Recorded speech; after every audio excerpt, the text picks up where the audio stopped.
Okay, good evening, everyone. Like Cleo said, my name is Waja. It is good to be back.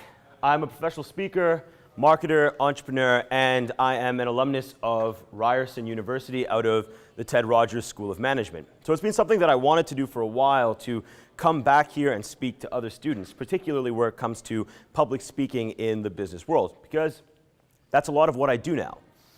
When I left Ryerson, I went right into the marketing sector. I worked in marketing for a technology company for about a year or so before some of the contacts that I had made while at Ryerson reached out regarding doing public speaking for some of their fundraisers. This was the United Way of Peel Region with their sponsored employees.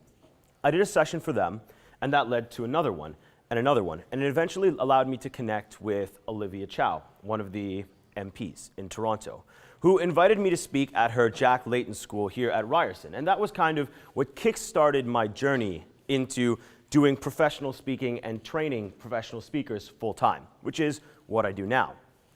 What we're going to do tonight is go through a number of basic principles around the idea of public speaking. And I'm not talking the rubbish basic principles that many of the inspirational speakers will bring you, like speak with passion. Let them feel your ideas. Show your excitement. Nah, none of that. None of that. What we're going to be doing today are looking at specific actions and specific interactions that you can use through your body language, through the way you structure ideas, through the way you communicate both in conversation and presentation that you can apply tonight, tomorrow, and so on and so forth. What we're going to be doing at the end, if people are game, is doing a little bit of actual presentation. So I have 3 demo slides that I put at the end. We'll get into groups of 3 or so, pardon me, and then practice the actual art of presenting, applying some of the aspects that we talked about beforehand. Sound good?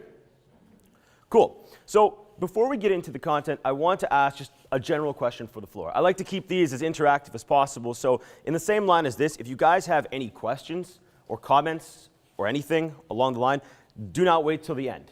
Just raise a hand, wave at me, and we'll focus on that right away. I know that a lot of the time, if people tell you to keep your questions to the end, you forget about the question. So we'll just address it right away. But my question for you, why do people do public speaking? Why are presentations, why is that important? Why is that relevant? Why do people do it? And don't just think in the entrepreneurial context. I mean, everywhere. Why does Tony Robbins do it? Why does Gary Vaynerchuk do it? Why does anyone ever do public speaking? Ideas? Yep. To connect with an audience. To connect with an audience. Other ideas? Yep. Share their passion. Other ideas? Yep. Storytelling and branding. One more. Yep. Or 2 more. Yep. Sorry, say it again. Gain confidence. Yep. And 1 more. Yep. To motivate and inspire. Motivate and inspire. So, all of the things that you guys just mentioned, from branding and marketing to inspiration to gaining confidence, they all come down to one central thing. Many speakers will get up here and tell you that, public speaking is all about an expression of your passion. Public speaking is all about making people understand your ideas. Sure, those are bits and pieces to the side. But when you get right down to the central concept of why do people do public speaking, it's very, very simple. We do public speaking to make other people do a thing. We want them to do something else. Sure, you want them to be inspired. That's great. That's a good side benefit of the presentation. Marketing and branding, that's also excellent. It helps you. It builds your business. But at the end of the day, especially in the entrepreneurial context, why you do public speaking, why you do presentations, it isn't something that is ephemeral, that is difficult to define. You want people to buy from you. You want people to connect with you. You want people to listen to you and take action. And whatever that action happens to be, if you aren't able to get people to do that by the end of the presentation, then your presentation has failed. This is one of the concepts in public speaking that I personally find consistently frustrating. When people go up and try to tell other people that the reason that they do public speaking is for some, higher value target with other people. Why does Tony Robbins do public speaking? Tony Robbins does public speaking because he thinks or he believes or he has the knowledge to help people be better at a certain thing. So that's good, but he also wants you to buy the $5,000 ticket to his next event. He doesn't do it just so you can look at his YouTube shows, right? He does it so that you actually buy the ticket and attend his next event. Gary Vaynerchuk gives very, very real advice. I'm going to be citing him, citing Tony Robbins and that throughout the presentation. But at the end of the day, as beneficial as their content is, it's all about getting you to buy into what they do, buy into VaynerMedia. He posted a video recently, Gary Vaynerchuk, about how connecting with the people at the top of the corporate pyramid means doing all of these interviews and taking all of this time to get the 100 views or the 189 views. But all of those things are about getting people to do a thing. So when we're talking about public speaking today, I just wanted to ground this very, very thoroughly in practicality. As much as you might want to inspire other people at the other end or showcase your passion, remember that at the end of the day, all of this is about getting people to do a thing. Now, how do we get people to do a thing? Now, that has fundamentally changed over the last 5, 10, etc. years. And it changed especially with the advent of social media, where now people were consuming these small pieces of content, 1 minute on Instagram, 30 seconds on Twitter, and people needed to get an idea across to them. If you look at presentation back in the day, or public speaking, or lectures back in the day, or you might see it sometimes now, it's very, very formal. That was the baseline of presentation. Very formal, very staid. You're at a specific format that you were going through in order to get a presentation out there. I was looking at a class on public speaking a couple of years back, and one of the professors showcased this video. And it was, one of those old videos, bit grainy. The guy in the video was sitting behind a desk, and he was in front of a bookshelf that was definitely full of fake books. And he said, "Hi, so you want to learn about public speaking? Let me tell you about public speaking." And this is the kind of thing that we actually see happening today. People get up on a stage and they go from the person they were talking to you, 5 minutes ago in the networking event, to they get up and they're like, "Good evening, ladies and gentlemen.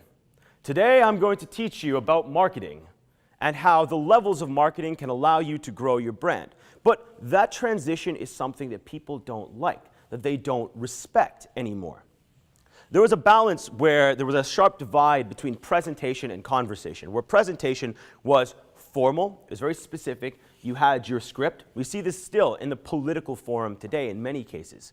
You have an individually focused lecture where it's not necessarily about connecting with your audience. You're hoping the audience does the thing that you ask them to do at the end. You're hoping they, cast the right vote or follow you on Twitter or, take your business card at the end and email you. But it's individually focused in that there was very little interaction between the speaker and the audience themselves. The speaker had their specific lecture in that box, and they were getting up there, and they were going to deliver it exactly as read. But every presentation is a dialogue. Even though you all aren't speaking directly and answering me right now verbally, there are elements at play that allow me to understand how receptive an audience is to my ideas. I can see that through body language, through the expression on the person's face, through a nod here, a smile here, or a shake of the head, or a change of expression back there. All of these things tell us something about our audience. And that means that public speaking nowadays falls a lot closer to the conversational end of a spectrum. It's casual with the way we go about speaking, even in many cases with the way the people in the C-suite dress when they get up on stage. Gary Vaynerchuk, again, out there in a hoodie and a t-shirt most of the time. Mark Zuckerberg, same t-shirt and pants. Steve Jobs was the best example of this, with the turtleneck and casual pants, and better semi-casual pants combination. But the way that presentation has evolved, it's a lot more casual now. There's a value to being in a suit, but that value doesn't translate as well as it used to, and that applies to the language used as well. When Tony Robbins was starting out earlier on in his career, one of the things that distinguished him from other speakers was his use of profanity. Have any of you watched I Am Not Your Guru, the new documentary on Tony Robbins? Yep. So he goes up to this one girl, and apologies to the camera for swearing into the camera right now, but he goes up to this one girl and he says, "So your dad was very present with you, something along that line. He was very present with you. He was always there for you. You were daddy's little girl. And she says, yeah, you know, that is how I was growing up. And he says, that motherfucker. And this is meant to be shock and awe, right? This is the shock value. He's talked about this before, how he uses profanity, words that many other speakers would not be willing to use on a stage in order to shock the audience, in order to gain a reaction, in order to get them to do a thing. Now, I'm not advocating getting up in your next pitch and swearing at your judges, right? But it's to understand that colloquialisms have a place within your presentations. Now, even the way that I'm speaking right now would be ranked very low on the doing well at public speaking scale if I went to, for example, a Toastmasters meeting and tried to give a presentation in this format, because it's not strictly structured. It's a lot more conversational. Gary Vaynerchuk is the best example of this. Swearing at an audience or swearing while you speak no longer has the shock value that it did when Tony Robbins was starting out or Tony Robbins was building his career, because now it's an accepted part of the lexicon that we are using in order to drive a presentation home.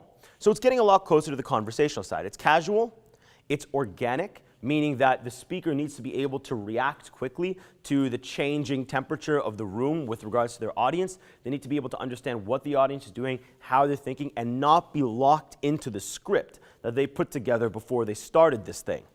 And it's collaboratory, because this presentation, any presentation, isn't just about me telling you information and you, in theory, at some point, acting upon it. My job as a speaker and your job as entrepreneurs who are going to be pitching or presenting internally or externally doesn't end the moment you get off the stage. It doesn't end the moment you leave a conversation. It's an ongoing collaboration. Now, what I want to do next to kind of demonstrate what I'm talking about here is show you 3 videos. One of these videos is a good presentation. It should be fairly obvious which one it is, but for demonstration purposes. Here we go. Do we have audio? No worries.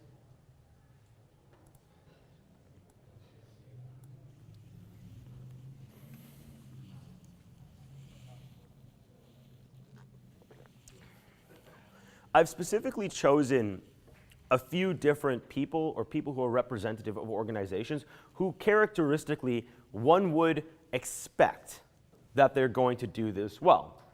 Elon Musk, for instance, another lady who made semifinalists in the Toastmasters 2014 international competition, and another lady who spoke at TEDx.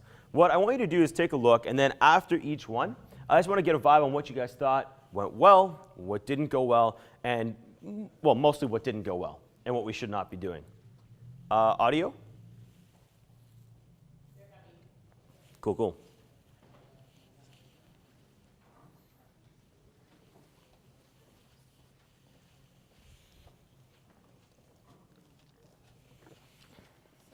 No worries.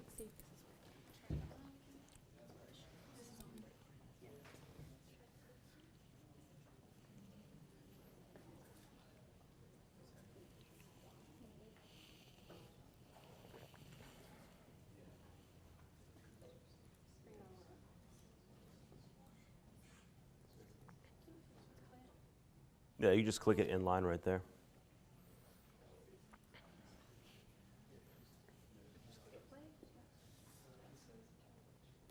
Increase. A little bit loud. And what that CO2 increase. Oh, we went one back. So to the Tesla Model 3 one, please. Bring to the middle. That's good. And hit here. Yep.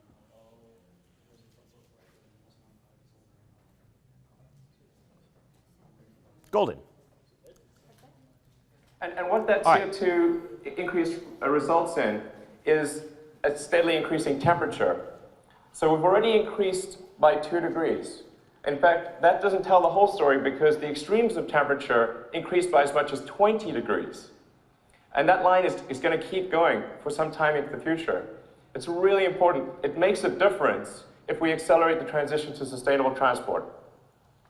And beyond global warming, there's just the fact that combustion cars emit toxic gases. And according to an MIT study, there are 53,000 deaths per year in the US alone from auto emissions. So it stands to reason that if a vehicle is spewing toxic gas, that's obviously bad for your health. And so to address this, what we came up with at Tesla was what we call the secret master plan. Okay.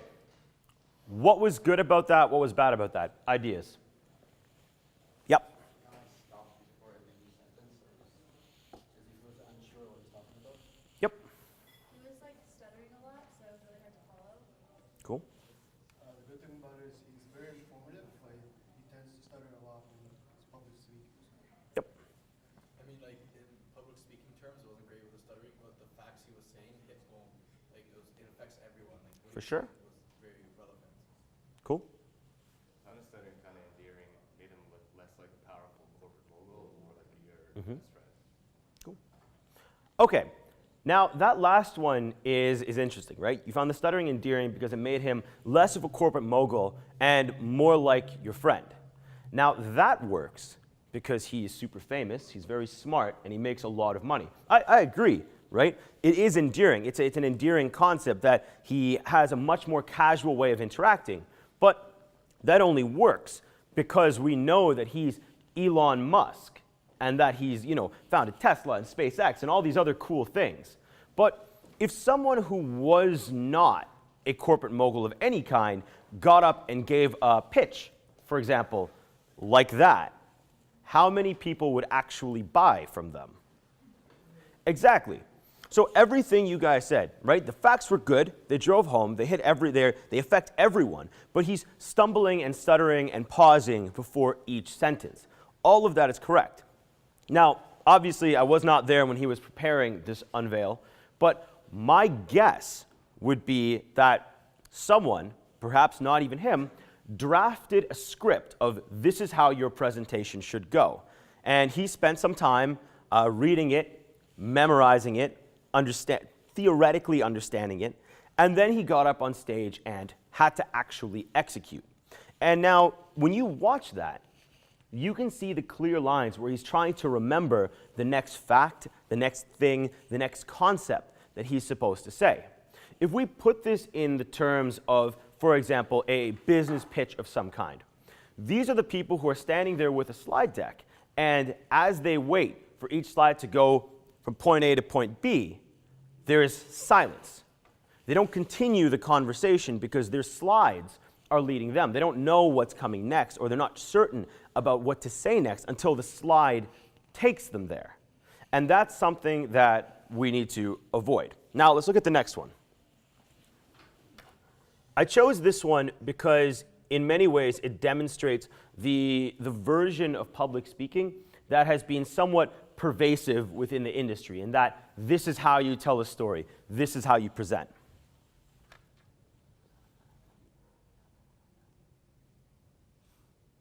I'm having lunch with my friend Francoise. We're sitting in front of a mouth-watering plate of roast chicken and potatoes. She asked me about my day. So glad to complain to her. I just got a $295 speeding ticket. My boss took all the credit for my work, and last night I fell into the toilet because my boyfriend left the seat up again. In the middle of complaining, she cuts me off. Listen to you, drama queen. Side note about Francoise. She's that friend, painfully honest, but sometimes a pain in my contest chair. It's cool. The next one is not that loud. Okay, so what was good? What was bad? Thoughts? A little loud. Well, yeah. Yeah, agreed. Sorry about that. But yeah, no, the presentation, yep. He was a bit extra there. Yeah, a little bit. Yep. I can see she's well prepared, practiced so many times. Yep, yep. She seemed too desperate for people to like her. Like it wasn't like a genuine thing. It's just like, please. Absolutely. Absolutely. Yep. Absolutely. That's completely true. Anything else? Yeah. It seemed very scripted, especially the movements and stuff, and it was like she was trying way too hard. Exactly. Now, this is the other extreme from what we saw from Elon Musk. In this presentation, you had someone who's obviously done some sort of speaker training. They've gone through presumably many levels of Toastmasters training. And now they're going up there and they want to execute the speech. Now, in the context of the Toastmasters International competition, sure, this has value.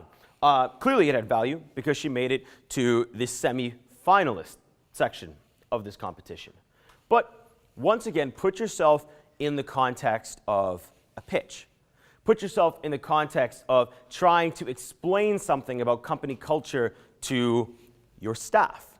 Put this in the context of going to even a networking event where you have a slightly muted version of this and you're trying to get people to look at you credibly. Does it seem likely that that would work? See, the challenge that we have on either end of the spectrum is that by over-preparing in terms of a script and locking ourselves into a script, but being underprepared, as in Elon Musk's case, you end up with a stumbling, staggering presentation that doesn't allow you to connect very well with your audience on the whole, especially if you're not like a super famous person that people are going to listen to anyway. The other end of the spectrum is all about being endearing and connecting with people and wanting to make them laugh and bring them into whatever you're doing. And this is something that actually happens on stages in a business context, especially by people who have undergone specific training. I've worked for organizations where this is how the director would speak to us. And this is something that is almost equally as ineffective because it is extra, it's over the top. It looks like you're trying way too hard. You would never behave like that, or it's unlikely that you'd behave like that in a conversation with even your friends or someone who's a colleague. So it's not something that you should apply on the stage. So let's look at the last one. This is Celeste Headley talking about 10 ways to have a better conversation at TEDx Creative Coast, I believe it was. This world that we live in. All right, that is also a bit loud.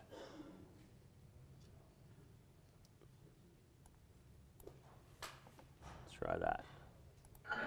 This world in which every conversation has the potential to devolve into an our politicians can't speak to one another, and where even the most trivial of issues have someone fighting both passionately for it and against it, it's not normal.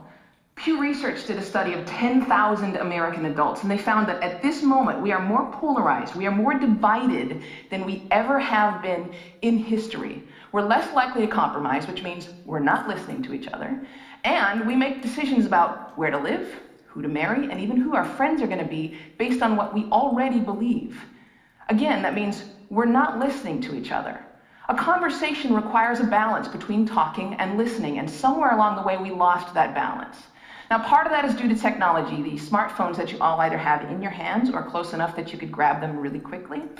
According to Pew Research, about a third of American teenagers send more than 100 texts a day. And many of them, almost most of them, are more likely to text their friends than they are to talk to them face to face. So, what was good, what was bad? Thoughts? Talking too fast. Sure? Very natural, like the way she used her hand motions, you could tell that she wasn't scripted, like she just knew what she was talking about. Yep. Yeah. When she mentioned that everybody has their phones, it's kind of like she connects with the audience and like, I know what you guys are, I know what you are. Absolutely.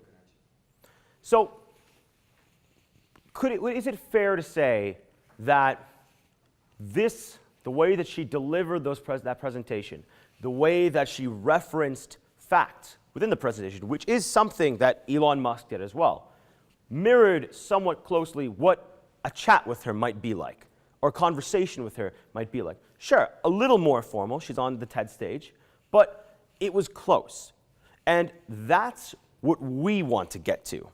Being able to get up, deliver facts, deliver informations, deliver call-outs, and deliver content in a similar way to how we would speak to someone casually on the street. That's how, when you go to networking events, you're able to take a pitch that you've constructed, your elevator pitch, and deliver it in a way that actually connects with other people. What is, as someone who, as many of you have, attended many networking events, what is super annoying is when you're talking to someone and you're like, oh yeah, so what do you do? And they're like, oh yeah, well, I run this company called XYZ.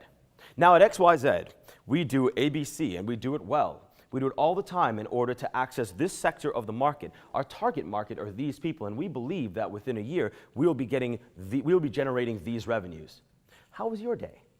Right? It's that the moment you ask about their company, the moment you ask about their idea, they just switch into an entirely different person.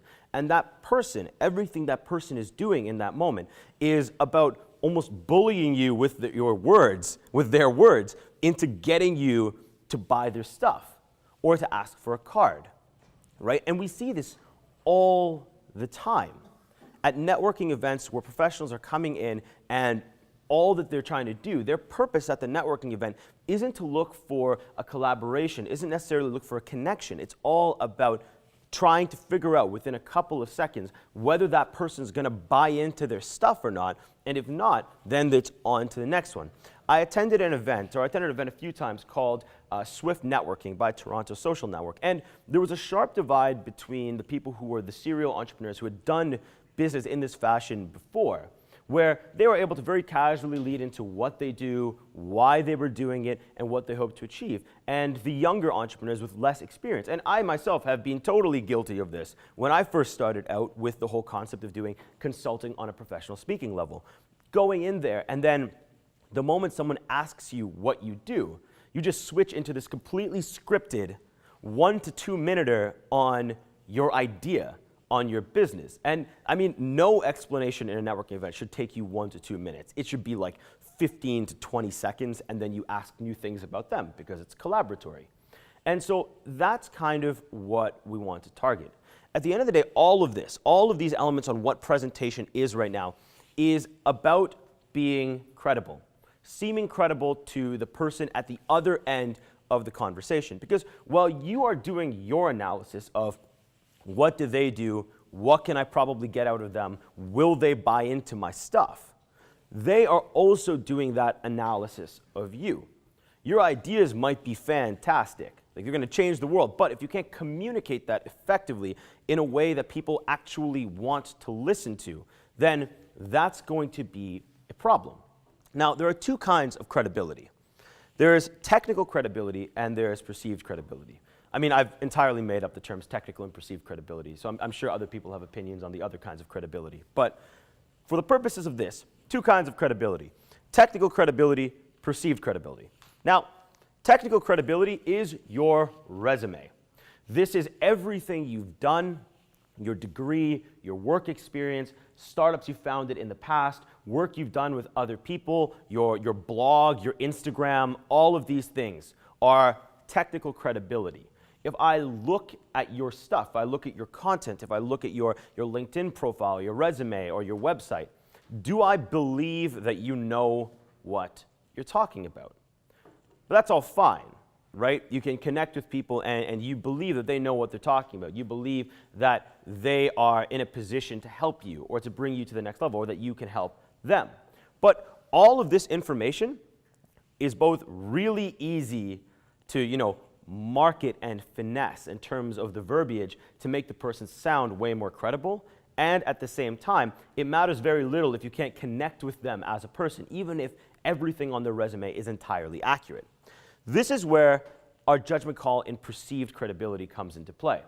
This is whether or not talking to that person, communicating with that person, interacting with that person, you believe that they can back their stuff up. If you don't believe that, then it is less likely that you're going to end up working with them. For instance, if I got up here and said, yeah, I'm a professional speaker, but then spent the entire next 2 hours saying, so technical credibility is like when you have stuff on your resume and you know, trying to get people to, it doesn't sound good. I don't sound like I know what I'm talking about. And so any of you are unlikely to buy into anything I have to say. Ideally, you have both of these. You have technical credibility, which is what got you here, got you into this room, got you into startup school in the first place, or you're building your technical credibility, and now you want perceived credibility. You have some, and you want more of it. You want to be able to connect with people more effectively. Now, that is where presentation comes into play. And this aspect of presentation spans every level of communication. So, in a similar line to how I would never advocate for people to have a stage personality, a stage voice, and who they are when they're talking to people on a regular basis, it would also say here that your perceived credibility and the way that you communicate is how you communicate with everyone all the time. So as we go into this, I don't want you to think of it as just my next presentation, I'm going to do X, Y, and Z. Apply it to all facets of communication. If you do that, you'll be able to fundamentally change the way that you interact with other people. And this is something that I have seen all the time, not only within the context of my schoolwork, but also in the context, not only in the context of my school, business, competition, or otherwise, but also in the context of my interpersonal interactions. I mean, it's Valentine's Day. All these things that we're going to talk about, how to frame an idea, how to use your body language more effectively, it helps in the dating world. That's like been my entire success rate is based around this. I was never very good at dating until I started doing professional speaking. Then, engaged now, it's fantastic. So with that in mind, let's talk about credibility and how it applies to the entrepreneurial world. And generally speaking, broad strokes, you're going to look at it on 3 levels: networking, pitching, and internal communication. Now, in a networking environment, you need to communicate your idea quickly and effectively within a few seconds, not a minute, not 2 minutes, you have a few seconds, right? To the person at the other end of the line in an engaging way that is going to make them want to buy into you. On a pitching level, it takes on a couple of aspects. There's the more casual, personal pitching that you might do, similar to the networking environment, and there's the formalized pitches, where you're standing with a couple of people in front of a slide deck, and you're talking to the guys on Dragon's Den, or something like that. And what we're going to be doing later, if we have time, if people are game to do a little bit of speaking today, is focus on how you interact when you're presenting with more than one person in that more formal environment where you're standing, you have a slide deck, and you're interacting with that slide deck. And we're going to go into a bit of theory on how to do that effectively with everything from how you interact with your co-presenters to how you stand and how you orient yourself on a stage at all. The last one is internal communication. And this one is the closest to casual conversation. So we're going to focus a little bit less on that because it kind of gets roped into the networking side of things. This is when you're talking to your staff. You need to communicate an idea quickly and efficiently. You need to communicate your vision, your concept, your company culture quickly and efficiently. And all of that comes down to the structure that you use when putting together a presentation.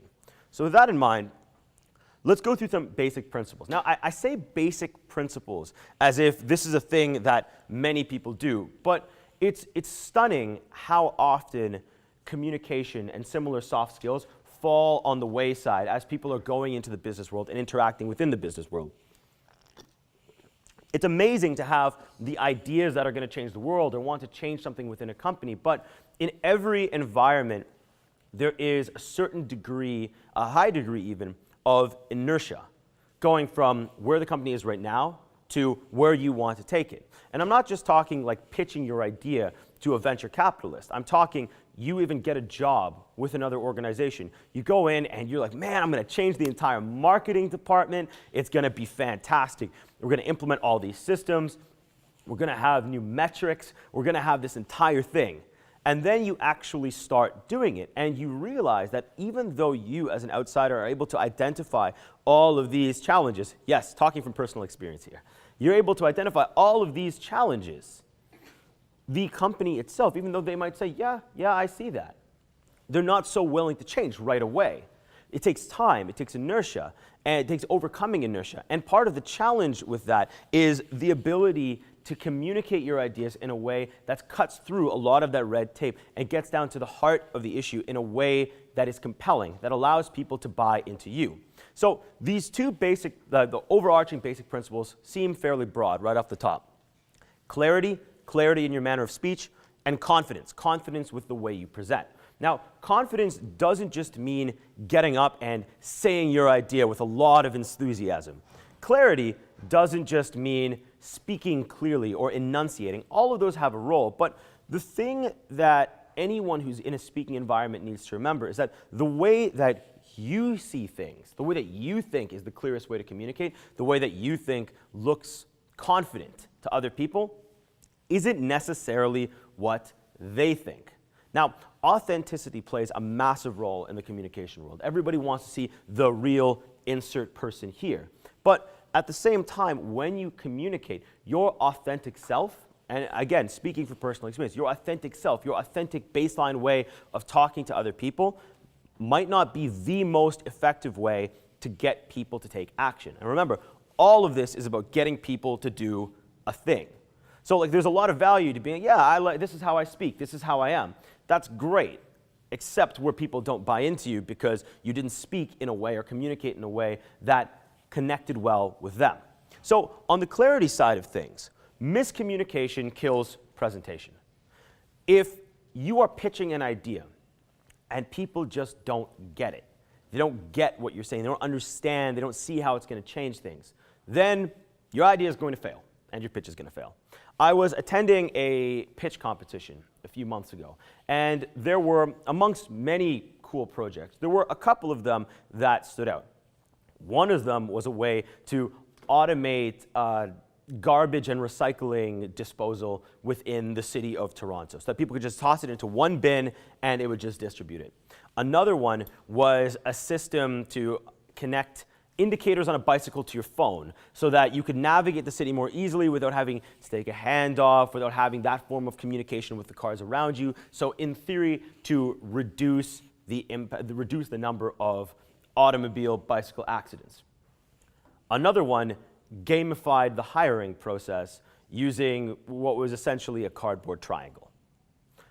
The cardboard triangle won because the cardboard triangle had easily the best presentation. They could communicate to them clearly, this is what it solved, this is the problem, this is how it solves it, and this is how it will make your lives better or make things easier. The other ones, the other potential businesses, did not communicate that in a clear enough fashion that allowed them to connect with the judges. I mean, I'm sure there were other concerns as well, but that was one of them. One of the easiest indications that a judge or someone else doesn't get what you're saying or doesn't buy into or doesn't understand your concept is when they ask you a question about something you've already said and you've completely told them the answer already, but they're asking it to you again and they don't remember that you've said it. And this is something that I've seen before, and that's because the clarity isn't there. So what we're going to be looking at shortly is how to structure an idea clearly and efficiently to communicate your idea easily to your audience. Your dialect is not necessarily the one your audience will respond best to. Not everyone likes the way Gary Vaynerchuk talks.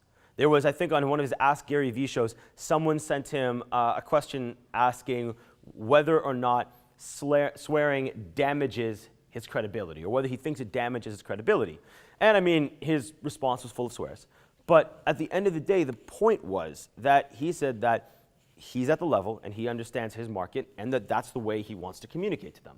And he thinks that will work. Now, the challenge is that the way that you speak isn't necessarily the way your audience speaks. It isn't the same dialect. It isn't the same verbiage. So you need to be able to read your audience, understand your audience, and adjust the language you use to connect with them. And more importantly, adjust the format by which you put together ideas. And that's what we'll be looking at. Stories trump explanations. In Uri Hassan's 2016 TED Talk, he discussed how the brainwaves of the storyteller actually synchronize with the brainwaves of the person listening and hearing that story. This allows people to communicate ideas more effectively. It's not just about telling people information. It's about taking them on a journey from point A to point B to point C, all the way through in order to get them to buy into your idea. Now, Not everything that you talk about, not every pitch you make is going to have, a clear protagonist, a clear antagonist. The waters become a bit murky around that area, but there is a basic formula for storytelling that we can apply our ideas to in order to help people connect with them more effectively. On the confidence side of the equation, people buy into you before they buy into an idea. Does not matter how cool your idea is right off the bat. If people don't like you, people don't like how you speak, they're not going to buy your things. If we look back at the American presidential elections, Ted Cruz, easy example of somebody that nobody likes. Nobody likes how he talks, nobody likes how he interacts, and that's why he was only anywhere close to a front runner when Marco Rubio dropped out and when it became clear that it was like him or Trump. At the same time, on the Democratic side of that election, Hillary Clinton, yes, won the popular vote, but it cannot be denied that many, many people do not like her. One of the polls that they sent out during the election showed that the popularity and approval rating for the two frontrunners, Hillary Clinton and Donald Trump, was some of the lowest it's ever been in history. If people don't like you, they're unlikely to buy into you. So you need to make sure that the way you interact with them is curated to help them like you and help them want to buy into whatever it is that you are selling. You are the tangible expression of your product or idea. So what does that mean? If you have an idea, you don't have an actual device, you have an idea, you have a business, people can't touch it. They can't feel it. It's conceptual. It's something that you are explaining to them that they then need to buy into. But we like tangible things. We like things that we can touch. We like things that we can feel. We like things that we can see. And because there is nothing there in the business, it's intangible, it's an idea, it's a concept. That interest in the tangible, that focus on the tangible, translates from the idea to you. It comes back to people buying into you first. No one is ever going to judge you on just the merit of your idea. Not a single person ever. Because we all, almost always, all of us, judge books by their cover. Most of the more progressive organizations nowadays do culture fit interviews. Has anyone ever been through a culture fit interview here? Culture fits? Cool. I had to go through one for the first time when I left university. And a culture fit interview is it's pretty much a test of whether people like you or not. If they don't think you're going to fit into their company culture, if the CEO or the head of admin or the marketing coordinator doesn't like you, they're unlikely to hire you. And it doesn't matter how cool your resume is when you get into that circumstance. Because in this day and age, with education at this point being completely industrialized, you are replaceable. I am replaceable. Everyone here, in some way, shape, or form, is likely to be replaceable by somewhere outside in the world at large, assuming that the only metric you have to go on is what's on their resume, assuming the only metric you have to go on is their cover letter. What then differentiates you from the other people is how you interact with people at the same time. Everyone almost always judges a book by its cover. We make snap decisions all the time about whether or not we like the other person. So you need to make sure that the way you cater your presentation is in the most likable way possible and the way most likely to connect with the people. Luckily, that is something that can be divvied up into a somewhat formulaic method. First, we'll look at the clarity side of things. Clarity comes down to your presentation structure, the way you build an idea and develop a presentation. Now, I'm not just talking about formal presentations like this with a slide deck. I'm talking about every idea in every networking circumstance, internal communication circumstance, panel, Q&A, all of that can be structured in a way that connects better with the people at the other end of the conversation. Q&A is super challenging for some speakers because speakers who build their entire career around formulaic, structured, scripted presentations struggle when it comes to Q&A because now they don't have an opportunity to write it all down and practice it for 6 to 7 to 24 hours. Now they actually have to answer in the moment right there. When Celeste Headley's talking about people being more willing to text rather than speak on the phone. It partially comes back to this. It is way easier for us to text another person because they text back, and then we can sit and think about it for a while and not swipe right on that message so they don't see that we have seen it and replied. And with all of this, you now need to, in that moment, be able to interact quickly with new information and new concepts in a way that is clear to the other person. That's where many pitches fall apart, in the Q&A phase, because they've had this perfectly structured pitch, they've practiced it for 2 to 3 weeks, and now they're being asked questions, and now they don't have that time anymore. And so that's where the inadequacies in the project and the information begins to collapse. So how do we do this? We do this through a structure that I call the presentation hourglass. The presentation hourglass is a 5-step formula designed to take any idea, concept whatsoever, and break it down into easily accessible parts. Those parts being context, framing, content, call to action, and context again.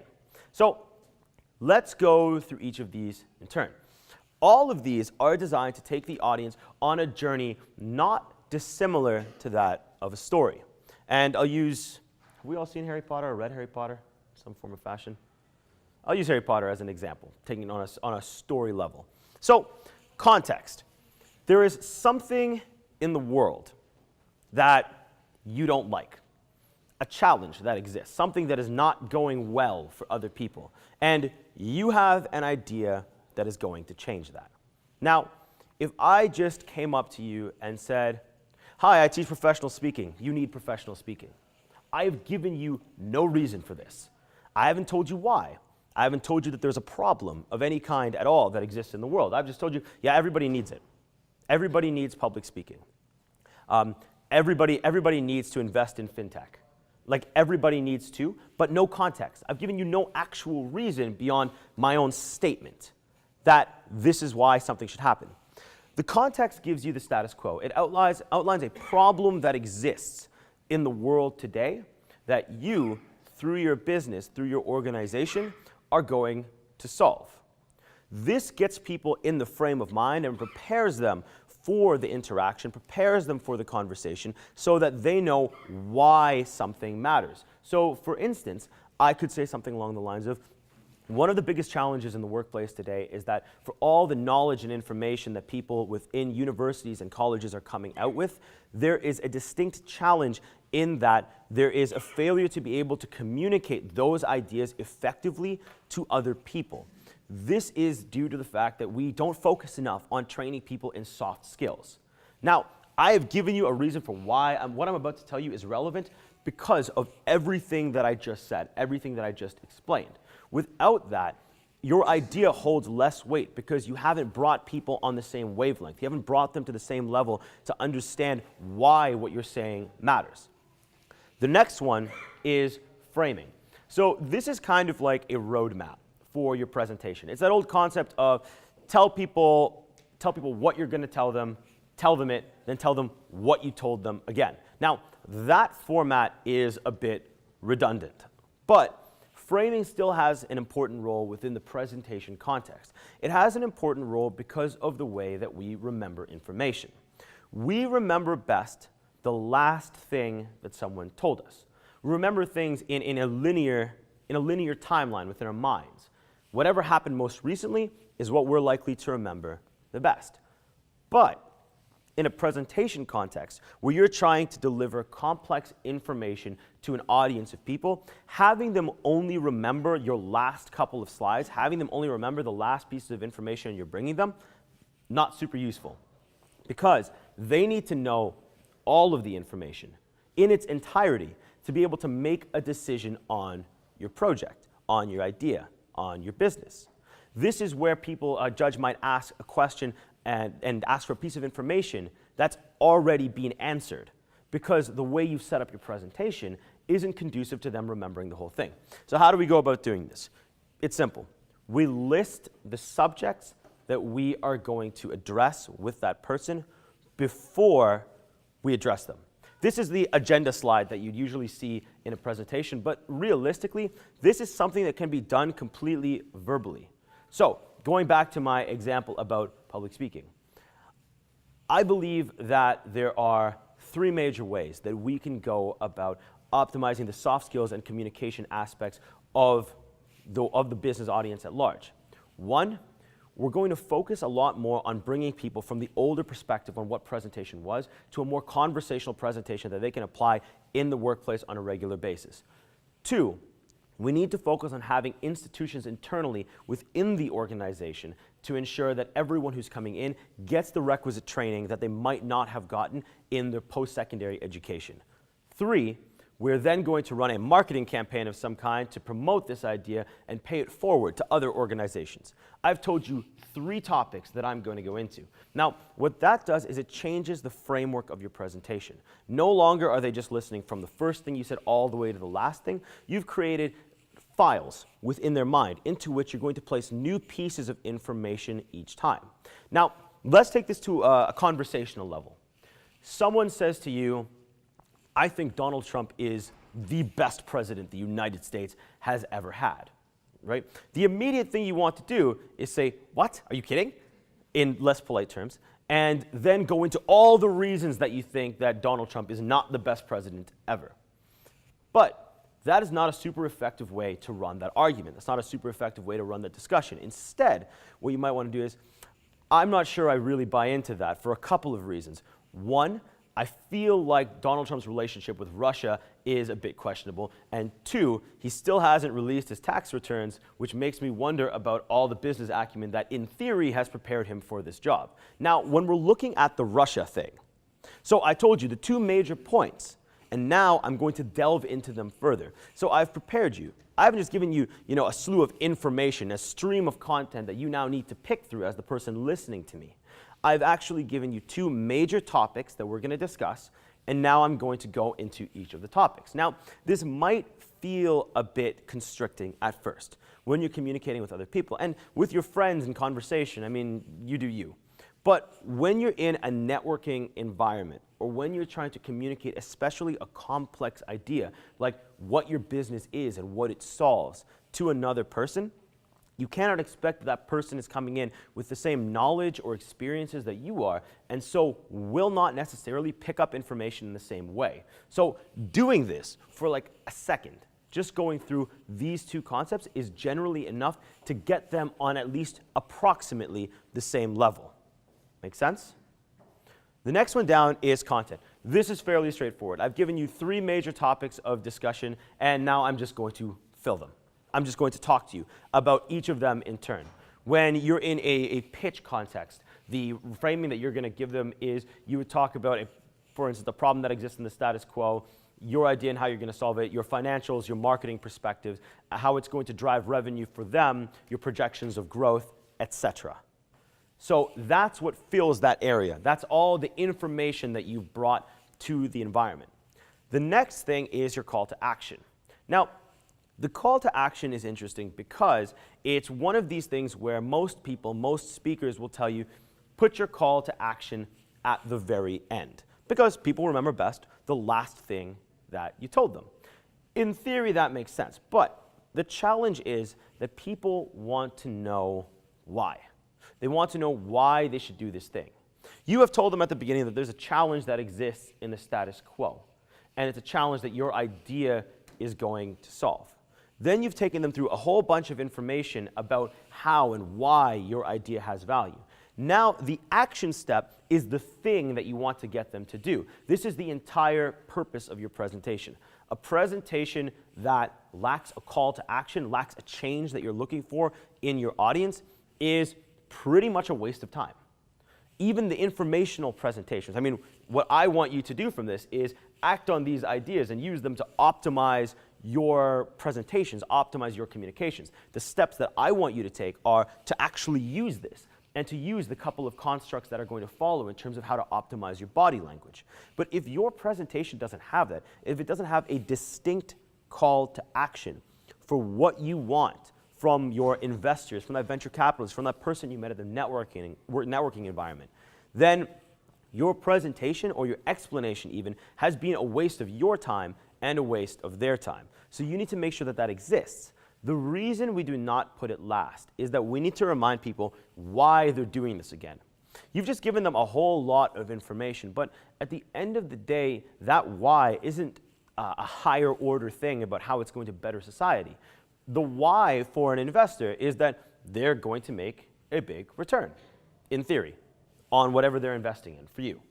The why, when you're talking about fundraising, for instance, is that it will better that company's corporate social responsibility and serve as a powerful marketing tool for them in the future.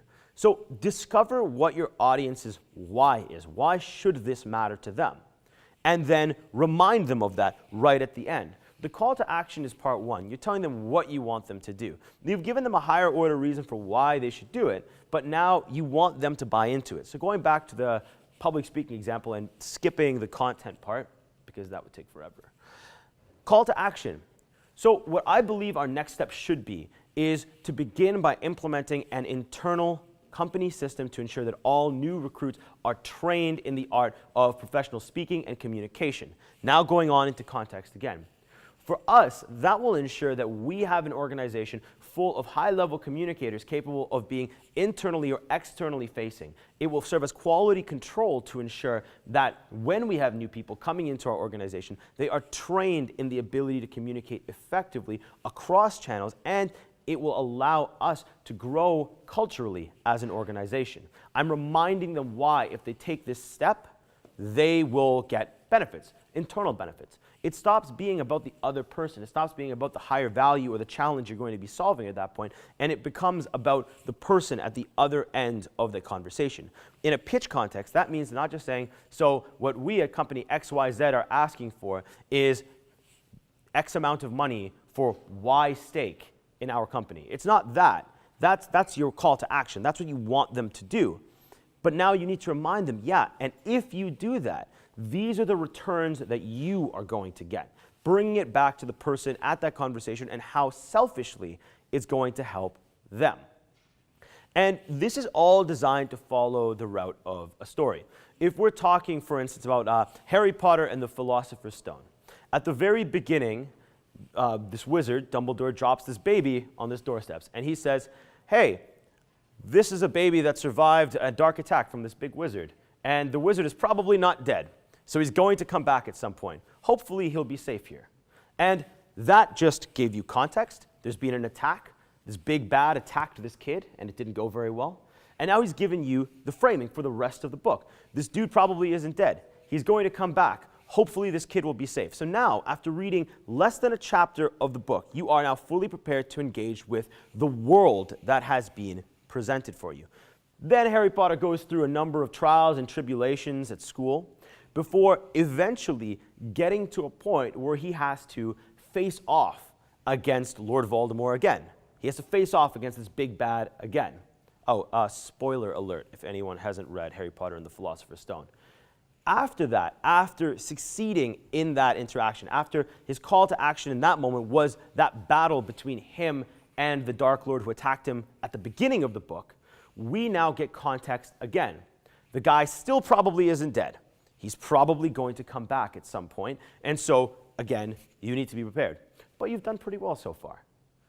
Context and framing, all the information that allowed us to engage and connect with the characters, the central battle, the call to action, the thing that he needed to do, and then context again, why it mattered, what it changed, why we should wait and read the next book. Following that formula from a presentation perspective means simply this, that when you interact with other people, that when you explain your ideas to those people, they will, in theory, be able to take into account that idea, take in your information, and interact with it more effectively than they would have if you went with a baseline stream of consciousness, as this is what we're doing and why, and going step 1, step 2, step 3, all the way through your presentation. This broader perspective on presentation is all about allowing you to connect more effectively with your audience. Any questions? Does this make sense? Yeah. Would you elaborate your example about Donald Trump for the next step? Pardon me? You know, you have an example about Donald Trump. You said, for example, someone don't like him. Someone says he's a good president, so it maybe. Oh, sure. Okay.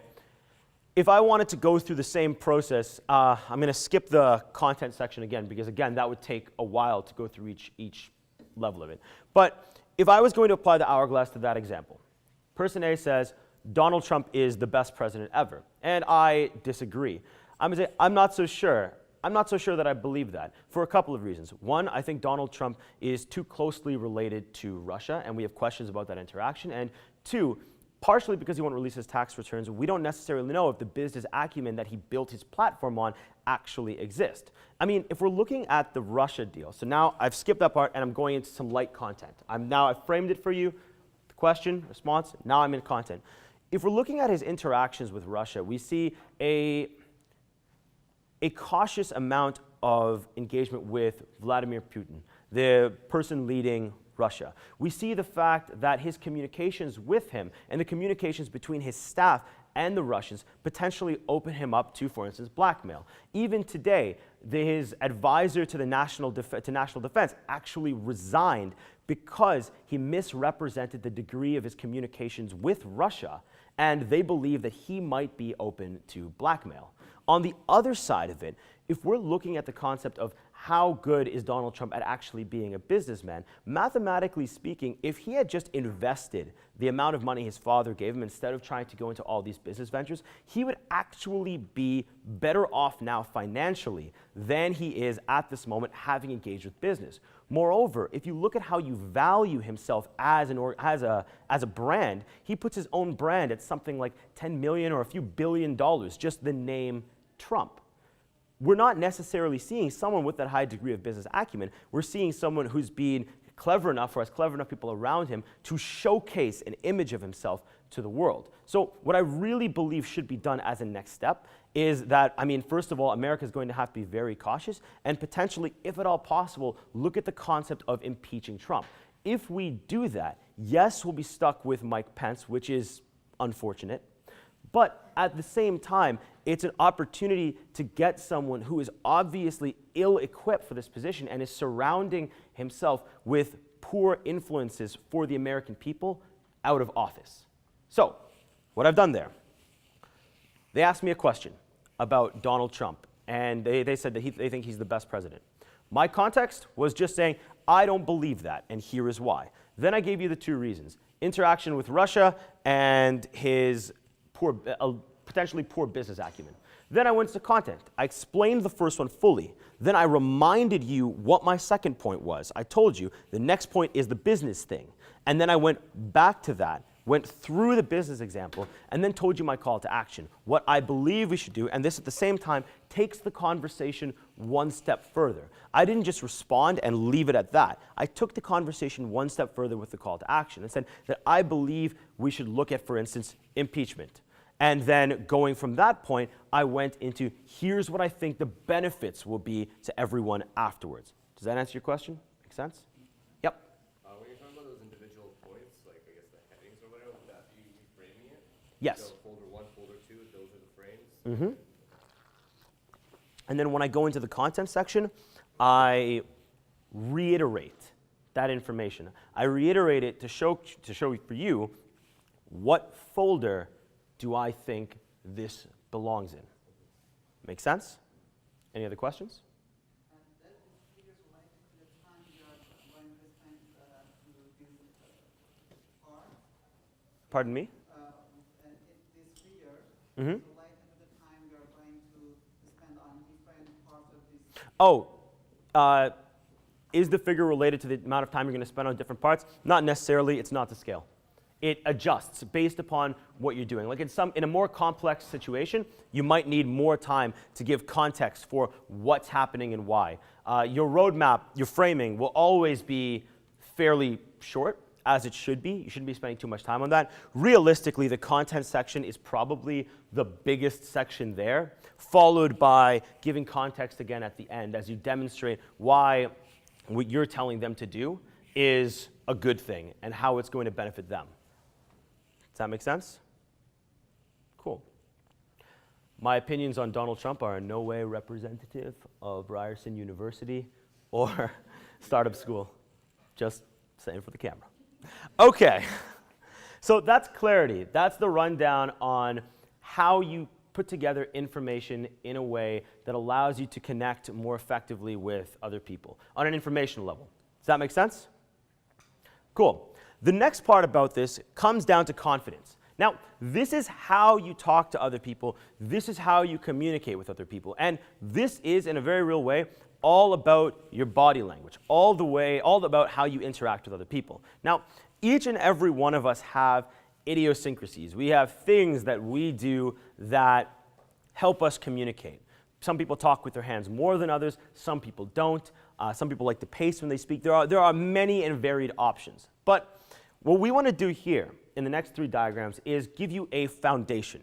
Once you grow more comfortable on a stage, you can adapt and adjust this foundation as necessary. But as a baseline, at the beginning, this is something useful that people can build upon going forward.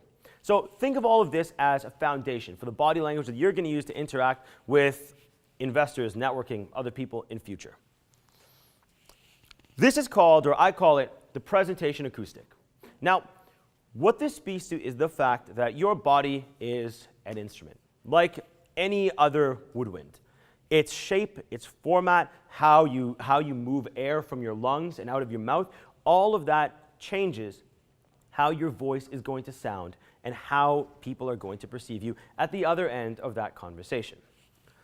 What we're going to be doing here is looking at how to optimize the way in which you stand, the way in which you interact, in order to ensure that when you're standing and speaking to another person, they see you as being a strong, credible individual.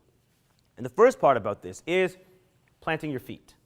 Now, when you plant your feet, you do a couple of things. One, you set the foundation for the rest of your talk. Remember, you're a tangible expression of your ideas. If you appear strong, then people are going to see your idea as strong.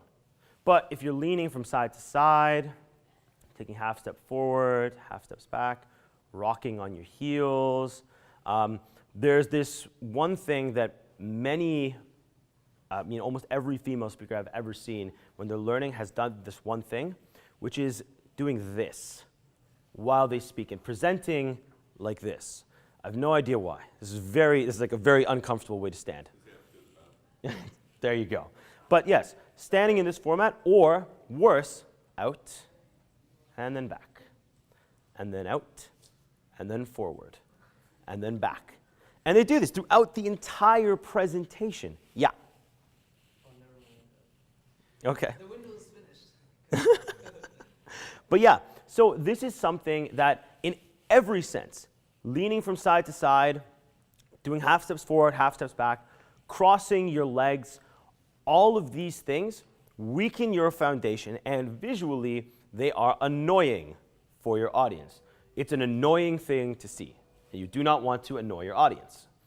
The other reason, more physiologically speaking, is that when you plant your feet, it allows you to more easily keep your back straight.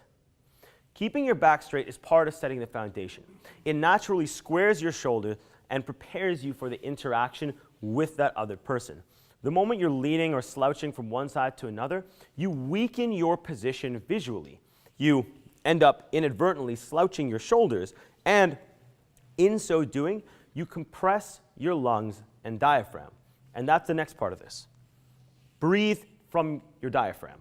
Now, there are 2 types of breathing. There's thoracic breathing, which is what we do on a regular basis, breathing lightly from our chest. And then there's diaphragmatic breathing. Diaphragmatic breathing is done where we breathe from our belly, for lack of a better word, where you contract your diaphragm and you're expanding your lungs to their full capacity. Your diaphragm sits around here. If you're breathing from your diaphragm, you should feel the expansion around here. Now, why is this important?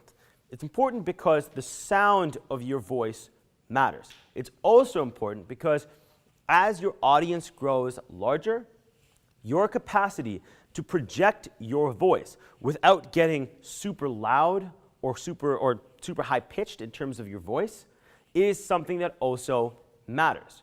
Too many speakers just rely on, for instance, a mic to get them to be able to hit the back of the room. But a mic can only do so much for you. And as right now, you might not always have a mic to help you project your voice. The challenge is that if you're breathing thoracically from your chest, For me to get any louder than I am right now, I have to pitch my voice up. I have to pitch my voice up and get steadily louder to access different parts of the room. You can hear the difference in the sound of my voice even as I try to get louder, as I try to access different pieces of the room. Now, an extreme example of what diaphragmatic breathing can do, if you're breathing from your diaphragm, I'm able to project my voice far more effectively throughout the room. I'm using more air. I'm able to pitch my voice farther. And if I needed to get louder, that is something that is totally doable without specifically having my voice reach that irritating higher pitch that you see with a lot of speakers who are not able to project their voice effectively. Now, this is also important in an environment where you're networking, for instance. In that Swift networking example that I gave before, it's a crowded room full of a ton of people. If you want to communicate with that person, it's almost like trying to talk to someone in a club. It's super loud, it's very difficult, and so you end up like screaming in each other's ears for a while when you try to just like, yeah, let's go get a drink, and it takes you 10 minutes to make that actually happen because the other person can't hear a word you're saying. Similar environment, similar noise issues. So, by breathing from your diaphragm, it helps you collect more air so that you're able to project your voice further. The next part is keep your chin tilted slightly up. Now, most people, especially when they're leaning in to speak to someone, end up tilting their chin downwards as they get closer to the other person. The problem with that, when you're communicating, is that it collapses or compresses your ability to actually project air out of your mouth, and so actually have words. So when you pitch your chin up, you are in a very real way throwing your voice to the back of the room. I'm not saying like look up at the ceiling while you're talking. It's a very slight upward tilt of the chin that allows you to pitch your voice back without A, yelling at the people in the front row, and B, without having to get to a level where you're pretty much shrieking at your audience. Does that make sense? The last piece of this is very simple. Smile. Now, this is something that I will fully accept that I also have challenges with because I'm not a very smiley person on the whole. But smiling matters. There's a reason why people in the customer service sector, why people in retail, while people in customer experience and people in the C-suite are told to smile when they communicate with other people. People in HR taught to smile when they communicate with other people. Because whether it is in person or on the phone or over a video conference, you can hear the smile in a person's voice without even seeing it. And smiling is something that we react to in a very, very visceral fashion. We connect with the smile. It's very difficult not to smile at someone who smiles at you. We naturally want to mirror that interaction. And that idea of mirroring comes down to the way that you smile and the way that your voice sounds. What you ideally want is for your audience to start buying into you before they even connect with the content that you're saying. You want them to like the way your voice sounds, that you want them to like you. You want them to at least buy into the fact that you are someone that they should listen to if they don't necessarily like you. You need them to at least respect the information you're bringing forth. And smiling helps you do that by making the sound of your voice more pleasant. Now, of course, in some environments, the presentation you have isn't one that necessarily requires smiling.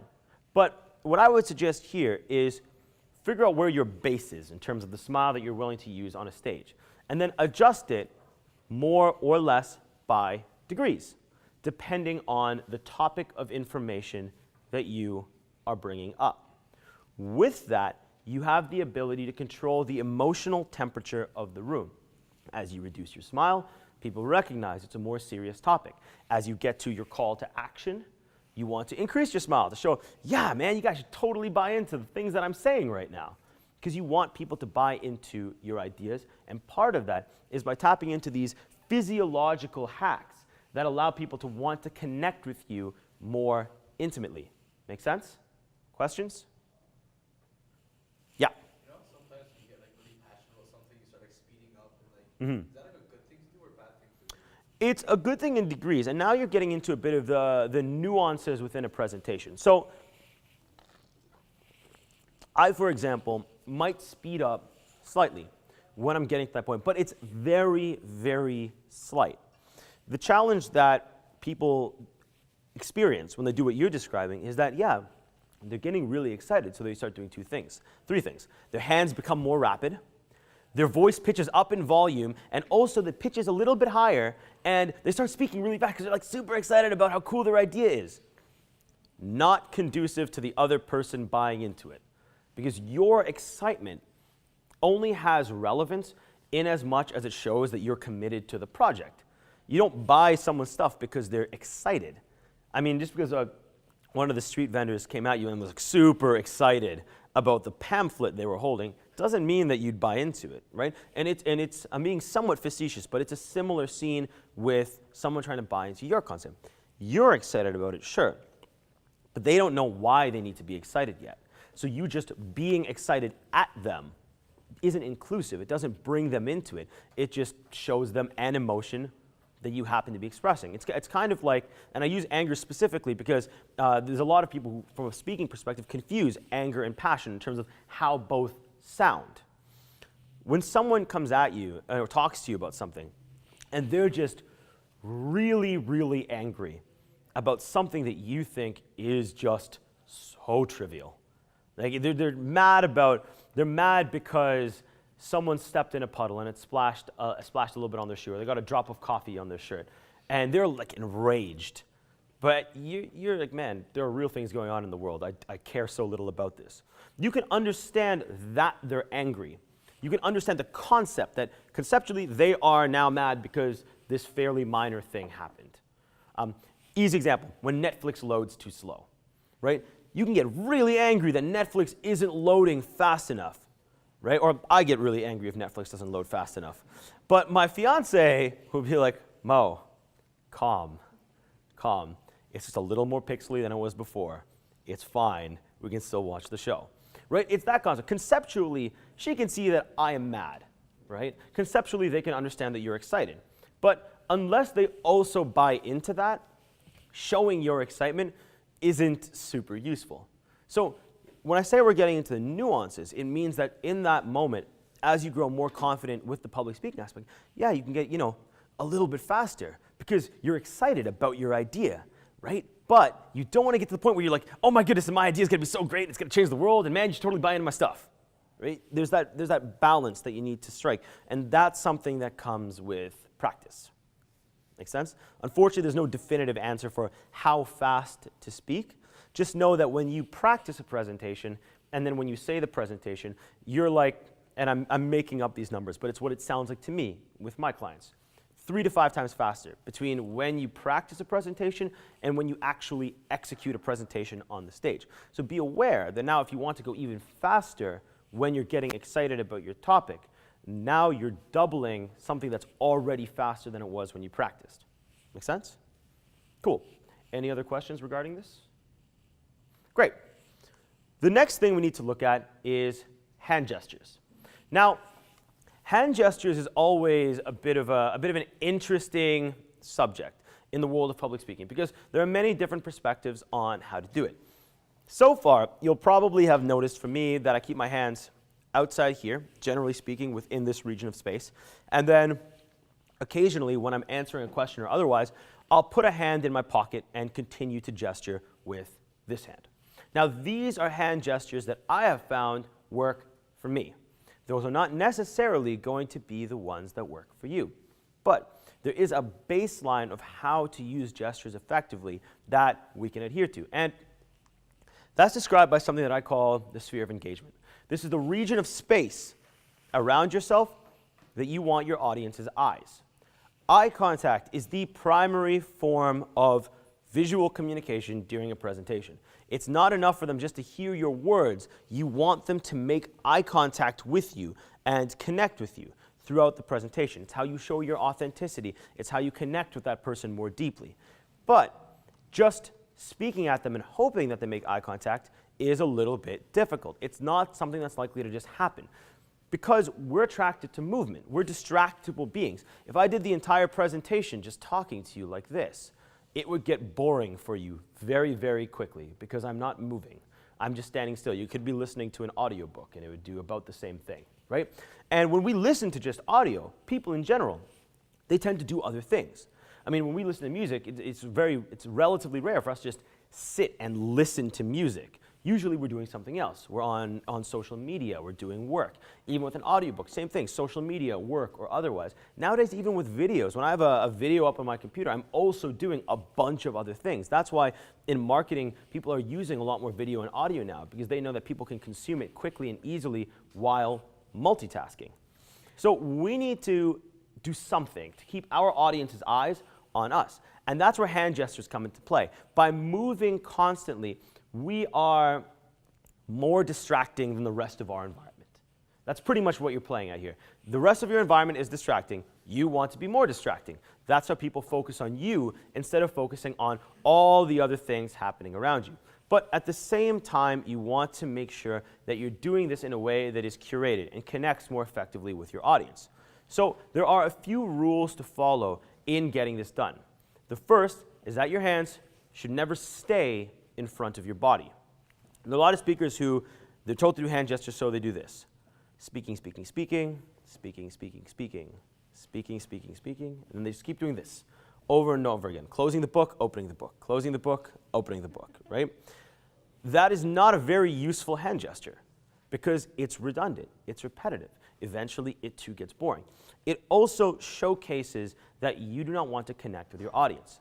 So who knows what the concept of mirroring is in body language? Mirroring? Yeah.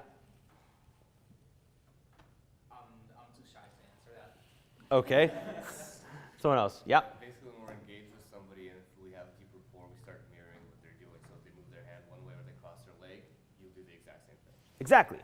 Now, as a speaker, we want our audience to mirror us. So if our body language is closed off, if I'm speaking to you like this, so closed off body language, then even if you're connecting with me in part, you're going to mirror that, at least partially. Because what I'm doing right now is creating a defensive gesture.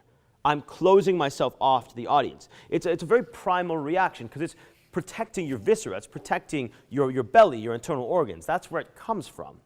So anytime that we have movement that stays here, we create a barrier between ourselves and our audience. This is why even if you have a podium at an event, do your best to stand to the left or the right of the podium because it does the exact same thing. It creates a barrier between yourself and your audience. So even if, in part, your hand gestures come here in front of you, they should always then move outside your torso again. So keep your hands, broad strokes, outside the border of your torso.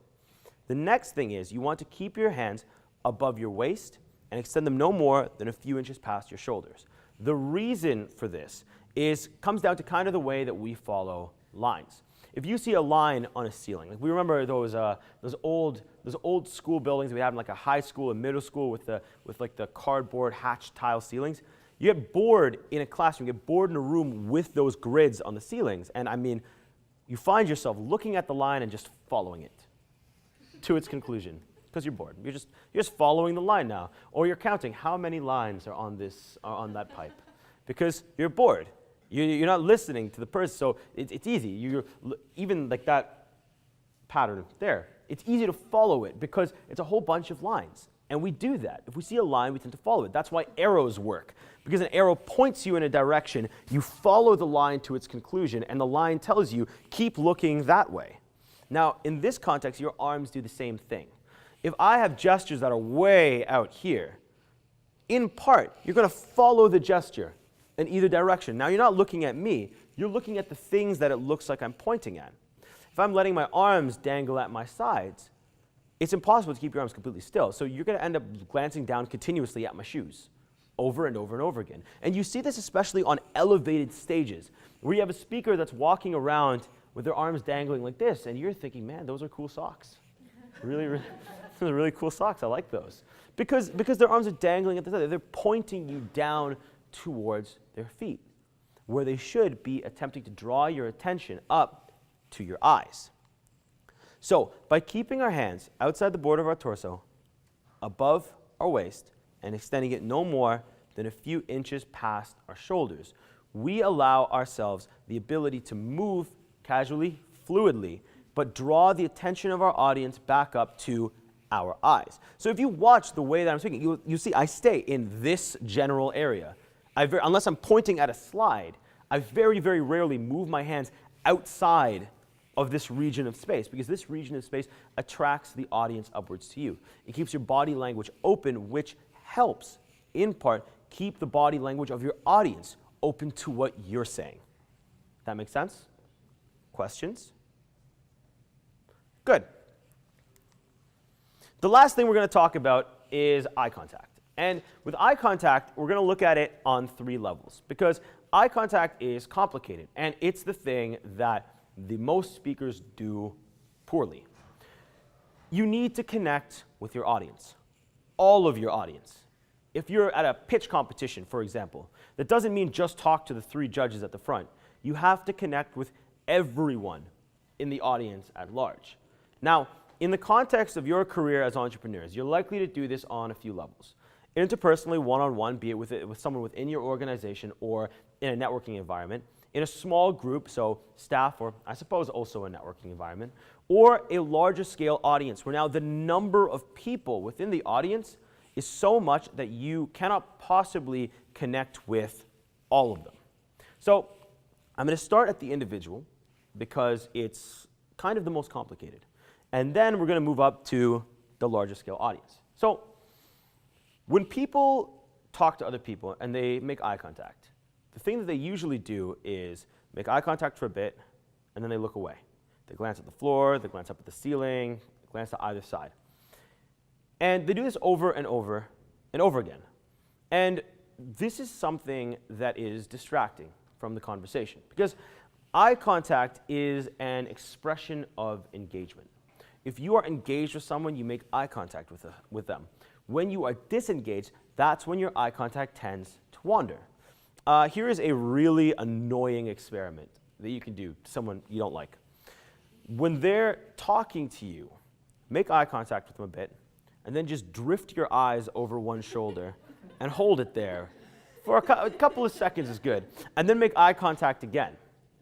Then do it again, same shoulder. Drift your eyes over their shoulder, hold it there for a second, and then come back. It's great at family gatherings where you don't really want to talk to that one uncle, so you just keep on doing that, and eventually they get distracted, the conversation loses track, and it devolves.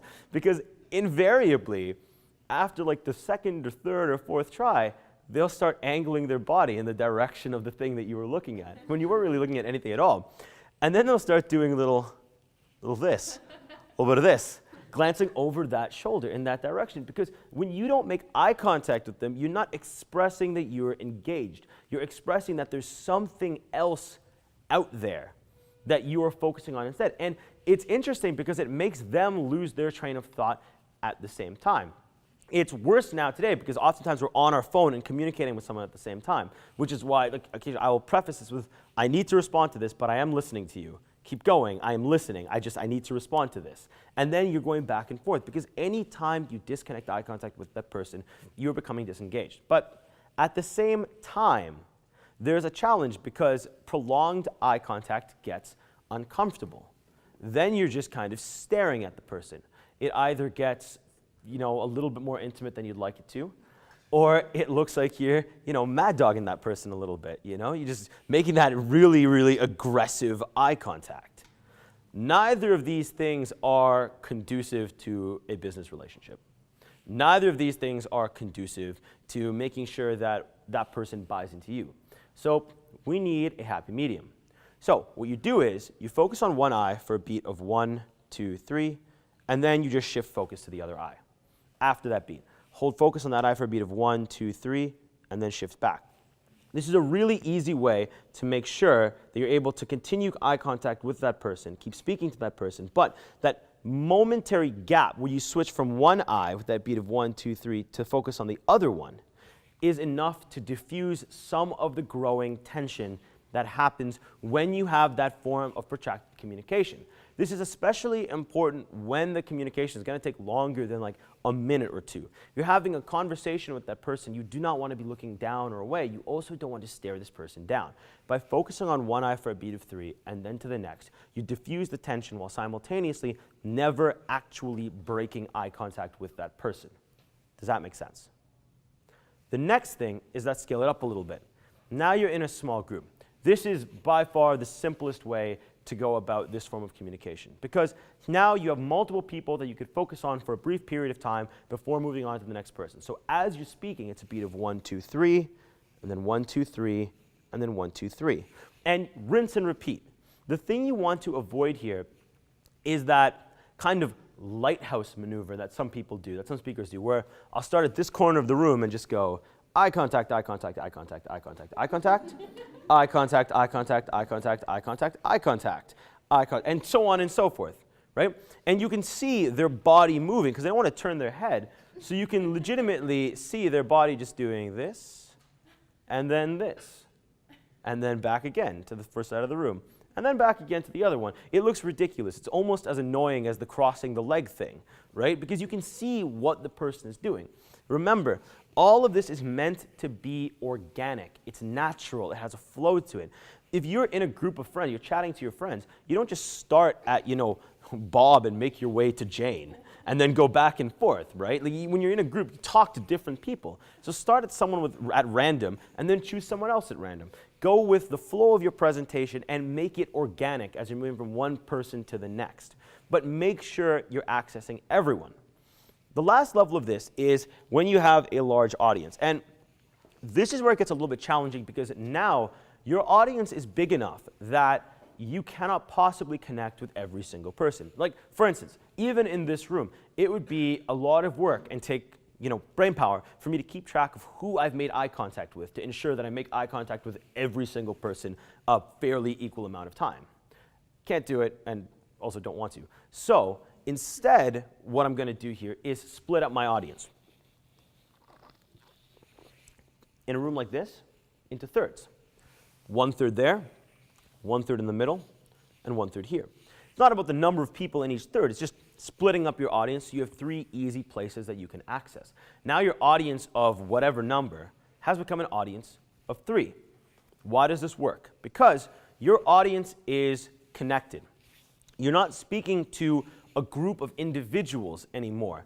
Now you are speaking to an interconnected organism that is your audience.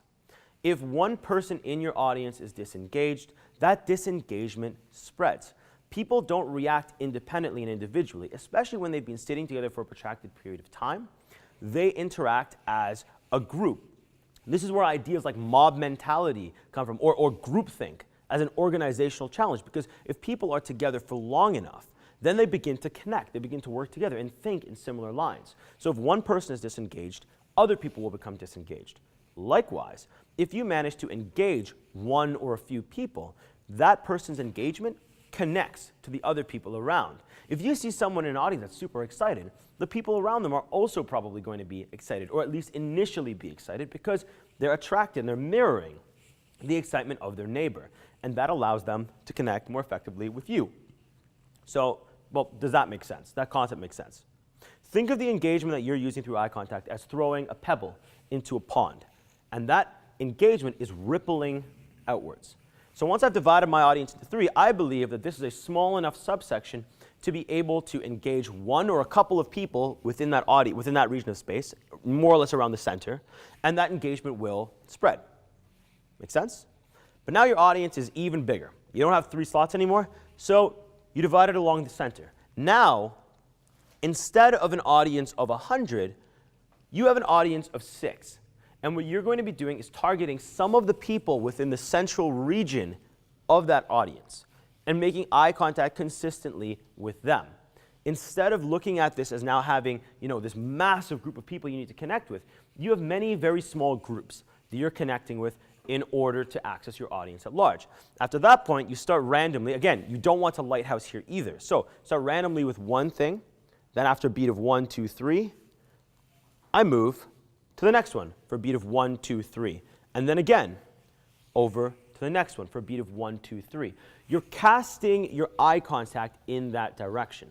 Now, doing this has a number of benefits. Not only does it connect you via eye contact with the people in that section, but by the very act of turning and accessing different places in my audience, I am casting my voice more effectively towards that person. When I'm speaking in this direction towards the center section of my audience right now, my voice is not as loud or is not as connected on this side of the room. or the far side of the room there. But when you turn in that direction, people can hear it in your voice that you've adjusted your focus and that you're focusing on them or focusing on that person. They might not register it in that moment. Oh, good, they're focusing on me now. But they'll hear it and it will key into them and they feel included as part of that audience. So the 3 levels: individual, small group, and large audience. Large audience is probably for when you're pitching or something like that, depending on the environment. The small group is your networking, your internal communications, your staff. At that one, you're accessing each person individually for a beat of 1, 2, 3, 1, 2, 3, and 1, 2, 3.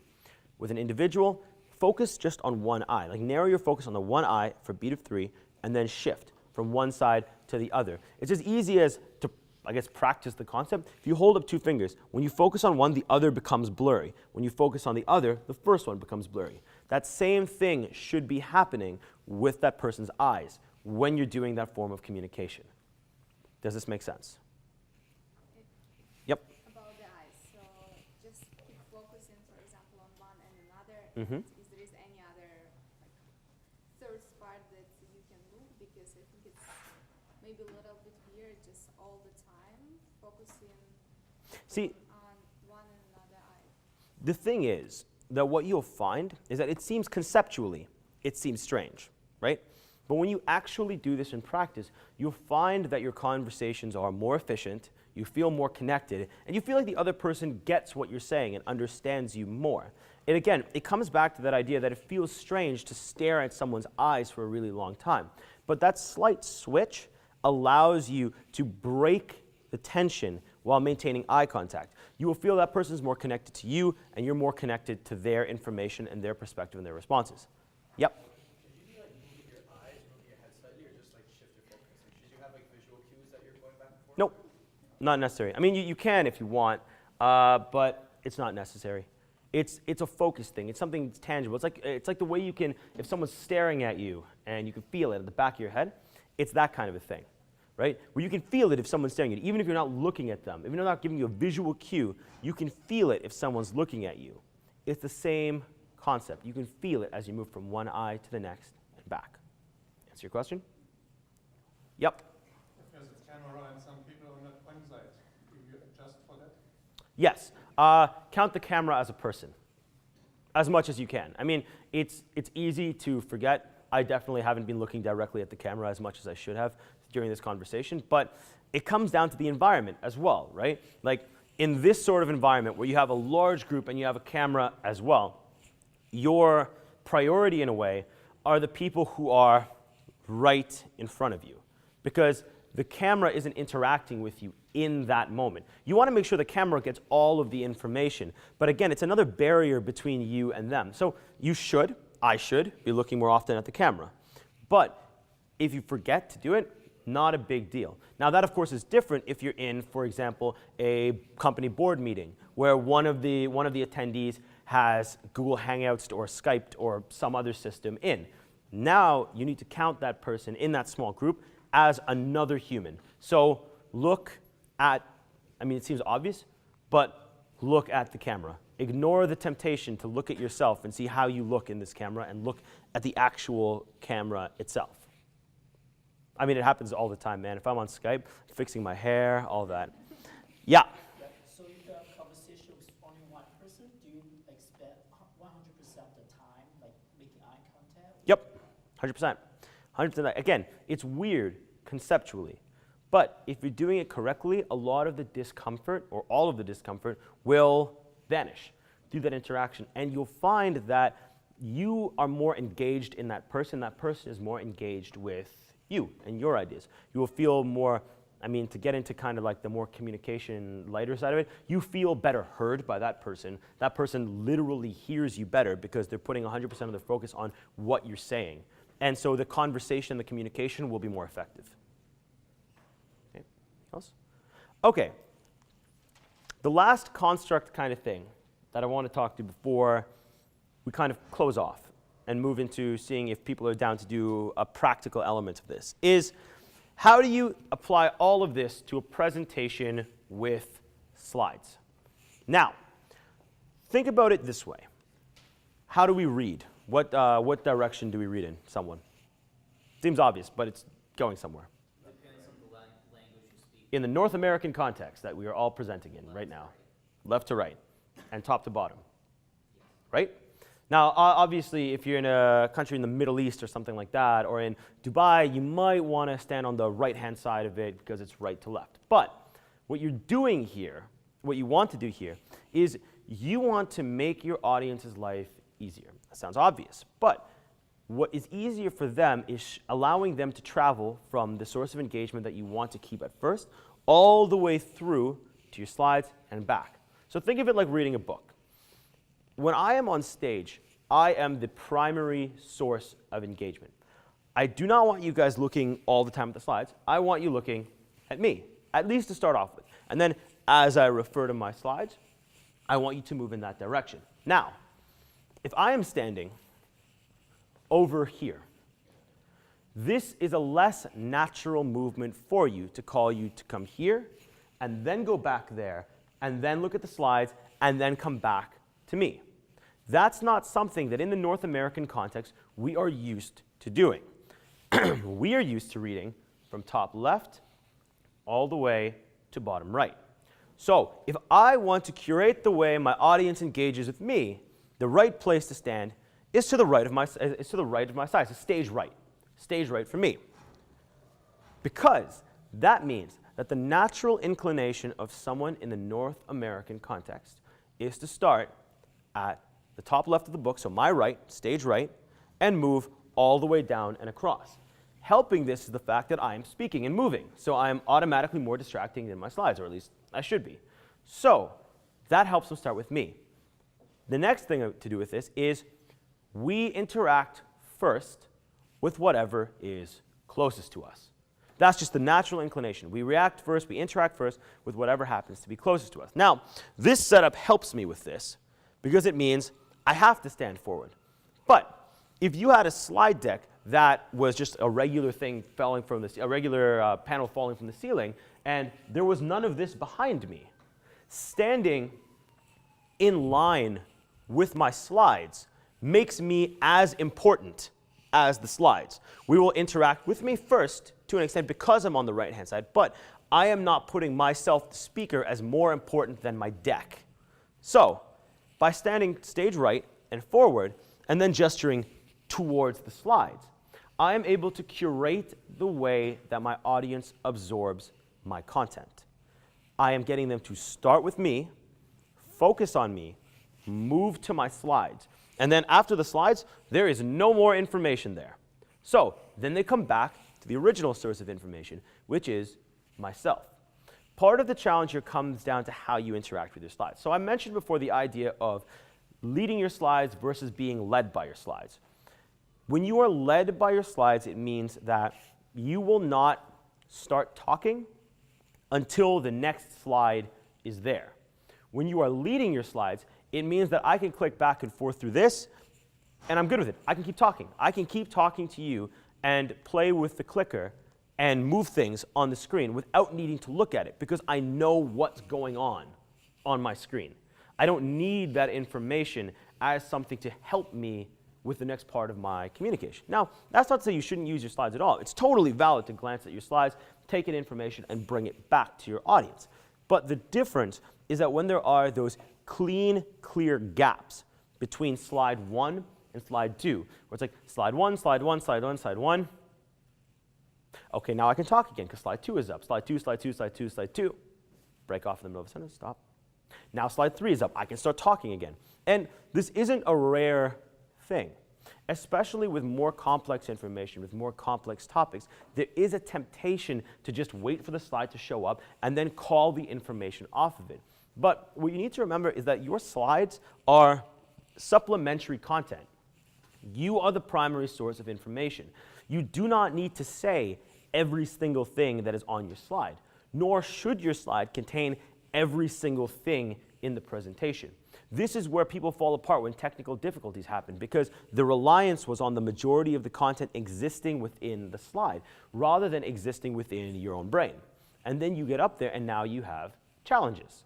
So when you interact with a slide, when you interact with a slide deck, you need to make sure that you are positioning yourself effectively to draw your audience from you to the deck and back to you.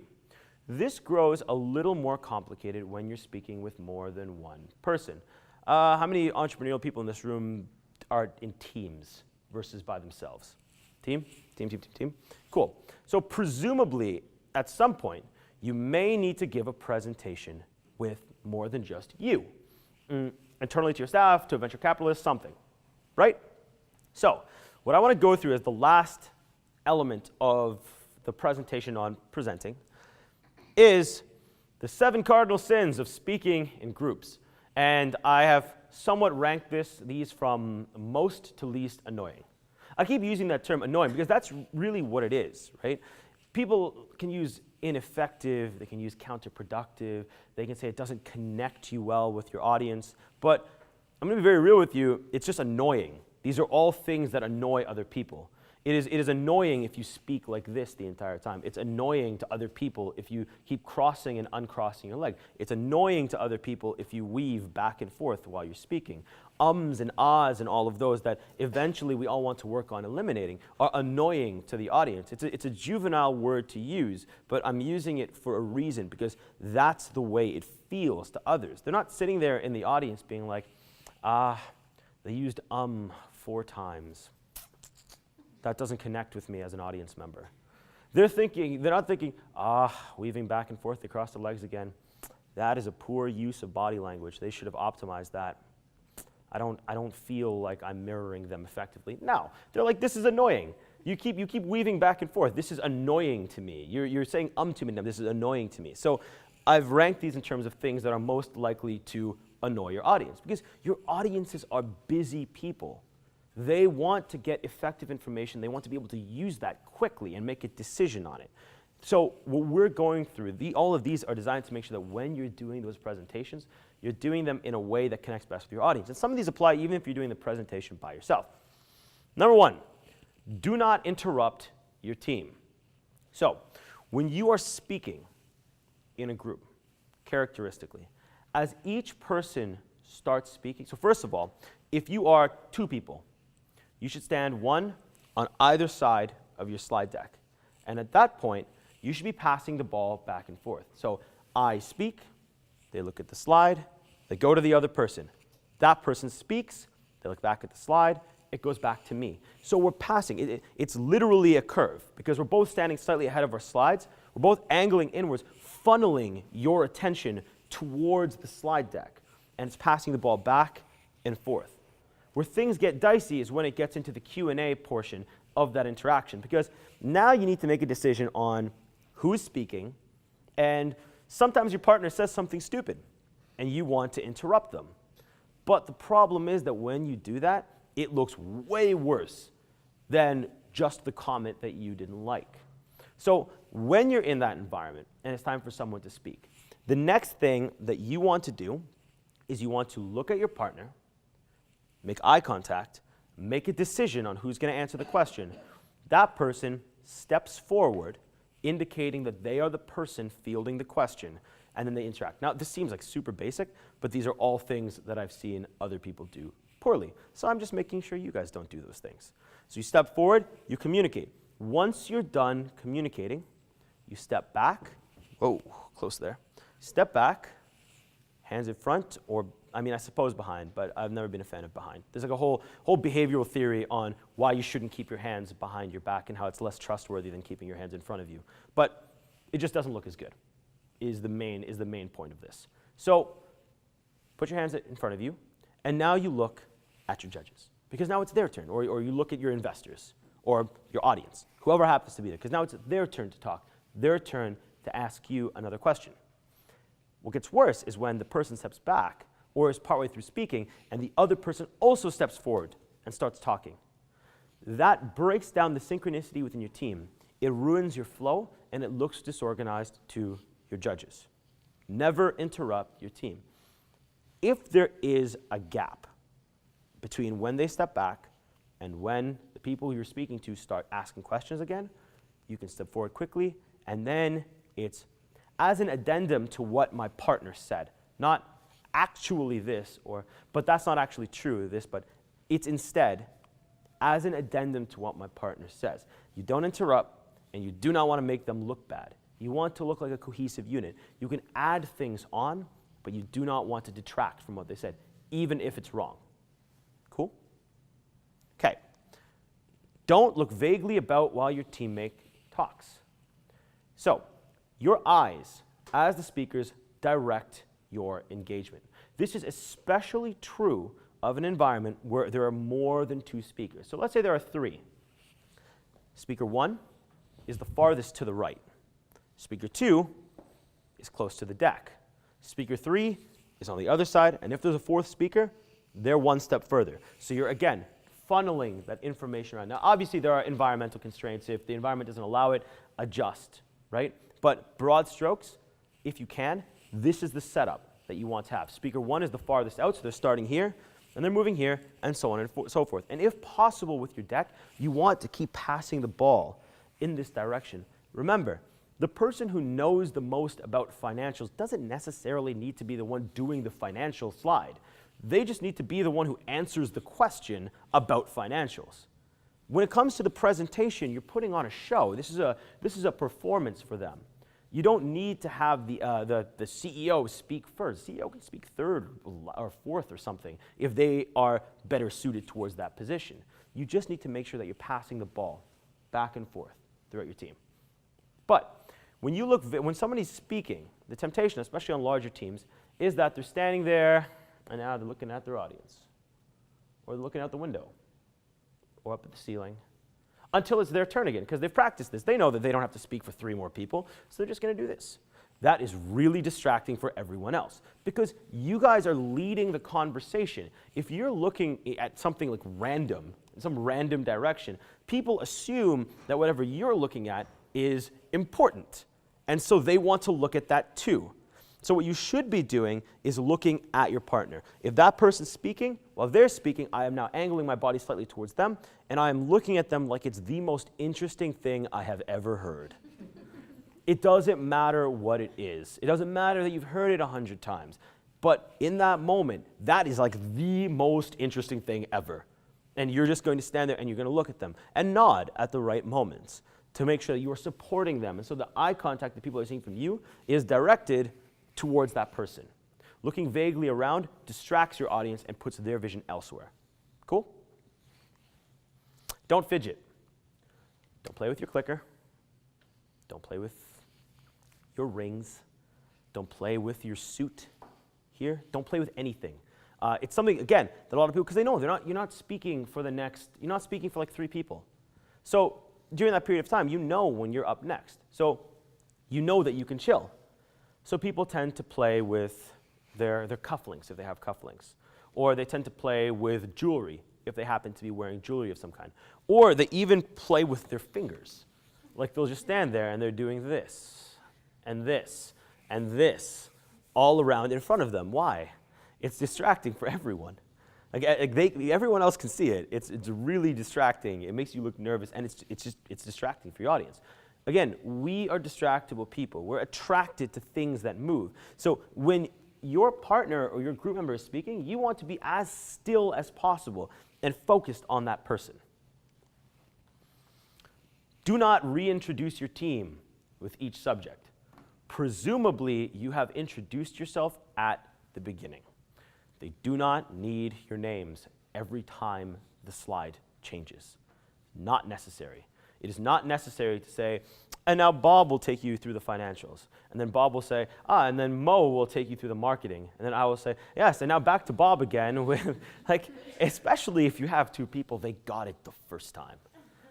Introduce yourselves at the beginning.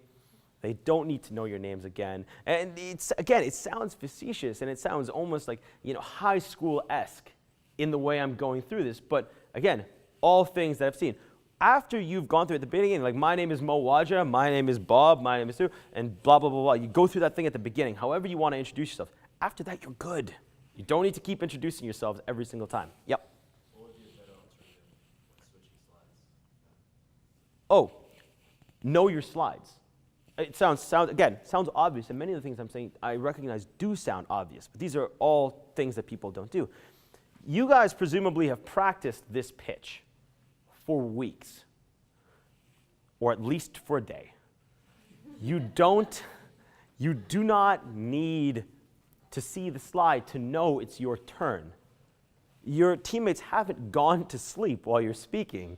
They know their position, right? If you absolutely need to wake them to that fact, just look in their direction, right? But know your slides, right? If I know that, what's your name? Aida, right? If I know that I am speaking after Aida, as Aida finishes her thing and begins stepping back, I am already stepping forward. There's a flow to this that you're taking your audience through. Any break in that flow makes them that much less likely to buy into you, buy into your business, buy into your information. So when you prep, when you practice, don't just practice knowing what to say when your slide comes up. You should never be surprised by your slide coming up. This should not be news to you. You should know this is my slides time now. Aida has finished talking. It's my turn. I have now finished talking. It's Aida's turn. We know what we've set up. And so the moment someone is stepping forward, you are already stepping back. The moment you are stepping back, your partner is already stepping forward. That's a flow that you need to practice because it all comes back to credibility. If you have that flow on lock, if you know what's happening, if you know when your slide is, then people are going to think that you are super credible. But if you're stumbling and staggering through it, unless you're like Elon Musk and are famous already, nobody's going to buy into that. Make sense? Yeah. So practice your flow. Practice passing that ball back and forth along the way. It's like I play volleyball, so I'm going to use volleyball. If I bump a ball up, the person that I bumped it to should not be surprised by this. They know that I'm bumping this ball. We're playing some fours. They know that the ball is coming to them. They know they need to volley it now. This should not be news, right? So they should do that right away. And then the next person or myself should know that when I bump and they volley, someone else spikes. And that person, again, it should not be news. It should not be a new thing that they're experiencing. So it's the same thing when you're practicing your slides. It should not be news to anyone that their slide is up. It should not be news that when someone steps back that you're the one who steps forward next. Make sense? Cool. And setting it up in that system, it helps. Because I get it, man. Being on the stage is nerve-wracking. Pitching yourself, your business, your dream, your baby, your passion, whatever you want to call it, it's nerve-wracking.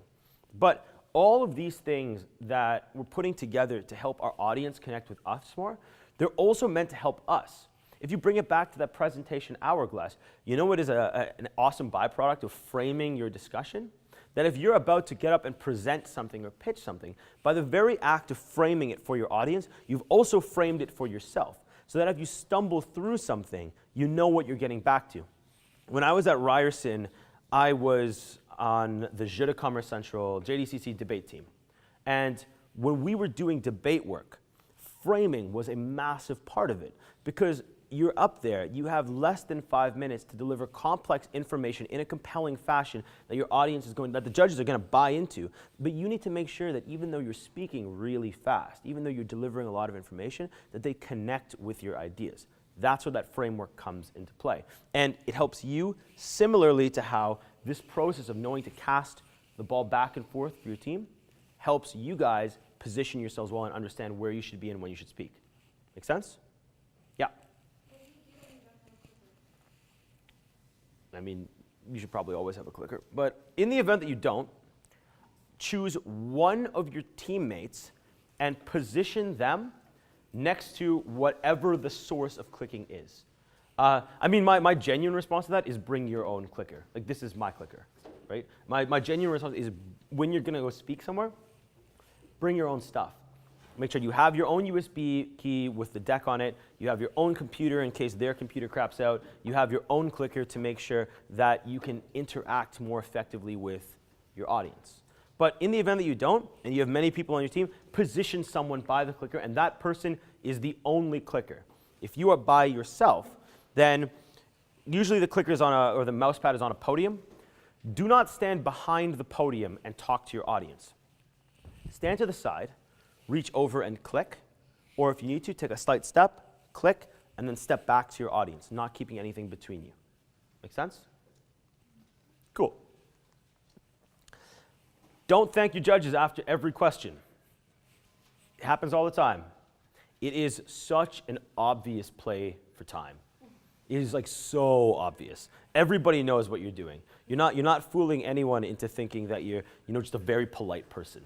Also, if you don't thank one judge, but you thanked a bunch of others and said something like, oh, that's a very good question, it's implying that the other questions were not good. Also, they know that their questions are good. They know that. They don't need the affirmation that, oh, that was a particularly good question, Mr. Venture Capitalist. They know. They know that it was a good question. They're confident in their question. That's why they asked it. You don't need to thank them after every question. Instead, what you can do, if you need that time, because it's understandable, you need to put together an idea. Your judges don't expect you to answer everything right away. You can take a breath between when they ask the question and when you respond. In fact, it shows that you're giving the question due consideration. It doesn't look like you don't know what you're talking about. What looks like you don't know what you're talking about is when you just go barreling into the question right on the heels of when they've finished speaking. At the same time, even when you know the answer, they are hoping you know the answer, right? They know you're excited, but it's not as respectful for you to communicate with them in that fashion. What you want to do is allow them to finish, be sure that they are finished, because they could be taking a pause to collect their thoughts and then continue their question, and now you've just interrupted them. So wait a minute. Be sure that they're finished. Take a step forward, take another pause, and then start speaking, showing that you've given their question due consideration before responding. So do not rush into your subjects or responses. The same thing applies when you're speaking from one person to another. You know when you need to speak, like you know when that's up. But you shouldn't be like standing on the heels of your teammate to get it done. If they're going a little over time, if they're going a little extra, that's cool, right? It's better for them to complete their thought, complete their process, than for you to ride all over them or start speaking, or for both of you to be now standing at the front, because that's distracting to your audience. They don't know who they're supposed to pay attention to. Cool? The last one, don't ignore your audience. Now, in some environments, you will have more than just the judges. More than just the venture capitalists, more than just the investors. I'm going to keep calling them the judges. You'll have more than just the judges right in front of you. And the temptation in that moment is to focus on them. So let's say these three are my judges. My temptation as someone pitching an idea is to look at them, to move from one to the other, and treat this like a small group. But the moment I speak to only three people at the front of the audience, I start ignoring everybody else, which makes it harder for them to pay attention to me. Like, it's clear that I'm not looking at any of you. I'm just looking here. And it makes it harder for the rest of the audience to pay attention to me. And at the same time, remember, your audience is connected. If they become disengaged, that's also, in a way, a litmus test for the people who might buy into your idea. That if other people are disengaged, maybe they shouldn't be engaged either. There's the assumption that the judges are the only people with the requisite knowledge and skill and information and money to buy into your concept is a false one. There may be other people there willing to do the same, ready to do the same, or at least interested in learning more, who are going to become your followers or your big fans or your brand advocates in future. So you do not want to ignore these people. Sure, spare an extra bit of eye contact for your judges to make sure they're engaged, because for all intents and purposes, they're the ones taking action on your idea right now. But don't do it at the expense of every other person.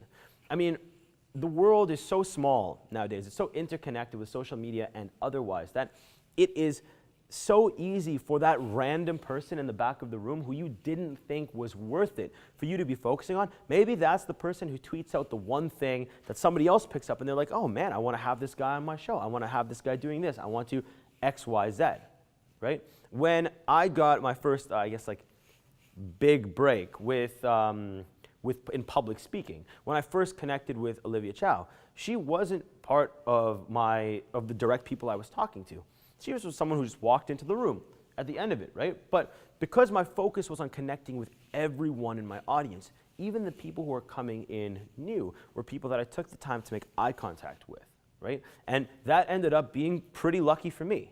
And that's something that is important for everyone else to remember. So even when you have the people in front who are taking action in theory right now, give them their due, give them their focus, but don't ignore everybody else in the audience. Not only is that annoying for them to be ignored, but they might also be the right post, the right tweet, the right video that goes out that gets you there, that connects you with the person who's not in the room right now, who might be the one that you need to connect with in order to get your idea, your business to the next level. So we've gone through a bunch of content today. Again, I consider this basic principles in that these are the foundational elements for how you interact with an audience. All of us have a manner by which we connect with other people, and that works for us, and that's comfortable for us. But when you talk to an audience of any kind, you need to bring it back to how am I most likely to connect effectively with them? Because you are rolling the dice. You don't know every person in your audience. You don't know how they think. You don't know how they speak. You don't know their background. You don't know their experiences. So in order to live in a world where we can actually make an assumption or a guess or an estimation about our audience and then act upon it, we need to assume that there is a baseline of interaction that works well with other people. That's why the framing, while it might seem a bit constricting, it is something that has been shown to work well in connecting people to an idea effectively. That's why even though we might not like standing exactly like this and moving our hands in that fashion, at least at the beginning, until you A/B test, go through trial and error, communicate with a bunch of audiences, and decide, this is the right gesture for me, this is not the right gesture for me. There has to be a baseline somewhere. So, I mean, I'm pretty sure Clear is going to share with you guys the entire deck and whatnot. Oh, there you go. It's on Twitter. So the point is that we've gone through a lot. Look at these as foundational pieces, not just to affect your next pitch, your next presentation, your next networking event, your next meeting. Look at it as a way to change the framework of how you go about connecting with and communicating with other people, from the business world to the academic world to the interpersonal world. If you do that, if you not only apply these ideas, but then don't stick to them strictly, adapt on them, make them better, that will help you take your communication skills to the next level. All right. Thank you guys. If you have any questions, now's the time.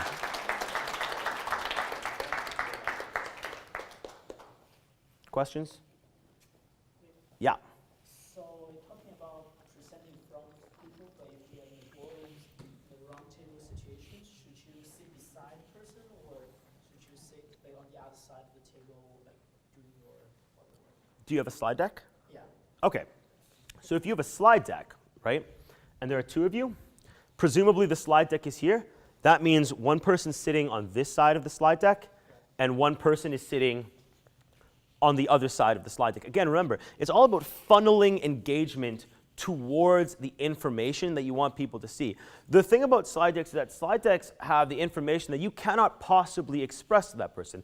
They should be as graphic as possible. I mean, I'm not giving you like complex financials or market information, but you'll notice that if you go through my slide deck, relatively speaking, there are very little words here.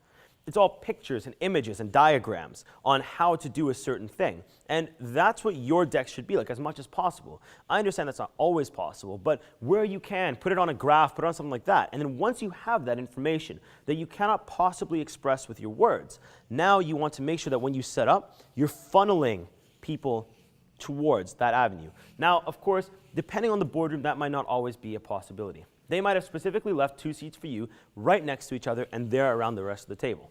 So in that case, the person who speaks first is the one farthest away from the slide deck. So I would be sitting here if I spoke first, and you would be sitting here if you spoke second, right? Same goes for if you have like a team of 4 people, right? You line it all up so that when you are moving from one person to the other, it's all passing that ball, man, passing that ball back and forth. You have 1, 2, 3, 4 people, and you're passing the ball all along, and then to the slides, the farthest side, and then back. As you said before, it depends on, obviously, the country and the context and the culture of it all. But in our globalized world, an easy rule of thumb is assume that people are at least comfortable reading from top left to bottom right, and position yourself in that fashion unless you have other information that tells you differently. And in that setup, even when you're sitting, one person clicks. Don't like pass the clicker along to different people, right? Whoever is the designated clicker should know when they're clicking the slide. They shouldn't be, if I'm here and you're my partner and you have the clicker, I shouldn't need to say to you, next, next, or like nod. I shouldn't have to do any of that. You should know when I'm done and then when to click, right? These are all, again, it's a performance. All of this is a performance. It's a super authentic performance, but it's a performance nonetheless, because you might be more uncomfortable taking an action than you would have been otherwise, but that doesn't matter, because at the end of the day, the purpose of presentation is to get someone to do a thing. Doesn't matter how cool your presentation was, none of that matters. If they do not take the action you wanted them to take, your presentation didn't work. So make sure when you're doing all of these things that when you're passing that ball back and forth, it's all about getting people towards that point. And there are these, body language and physiological hacks that we can use to get ourselves there. And that's what that kind of seating arrangement and all that's all about. Cool? You had a question. Can we adjust for the flow if the projection screen is either up very high or you have two, one on the left, one on the right? So, I mean, it doesn't really change that much in my opinion. Because remember, right, this deck is supplementary information. This deck isn't something that I personally, as the speaker, should need to get my point across as much as possible. I could be doing this presentation like this, the screen could be on the ceiling and you're all lying down and looking at it. And I shouldn't need to be able to see it. I shouldn't need to be able to see my deck. I should know my information. And it's not about practicing, it's not about scripting, it's not about memorization, right? Because when you memorize things, that's when if you forget one word in the wrong place, then you're stumbling through your presentation. It's not about remembering the presentation, it's about knowing the information. You don't need to reiterate what's on your slides. You don't even necessarily need to look at your slides. I mean, at this stage of the game for me, as someone who's been doing this and studying this and working on it for years, if for whatever reason we had huge technical difficulties and this screen wasn't working at all, I could have delivered the exact same presentation without any visual aids. And that's something that comes with time and practice and preparation. Like, I have literally spent tens of thousands of hours on getting better at this. For my journey, when I was a lot younger, when I was a kid, I spoke with a heavy lisp, and it was something that took me ages to get out of, and then interested me in the whole concept of presentation and communication and how to optimize that. So that's something that with practice I got to. So if the screen's up there, it doesn't matter. The screen's for them, it's not for you. So if they are comfortable looking at the screen up there, I mean, hey, whatever, I mean, it's all about the audience. Whatever works for them has to work for you.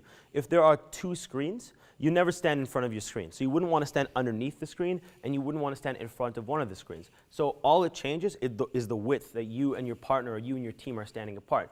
Now there are two screens. So if both of them are on, that means you have to stand on either side of the two screens.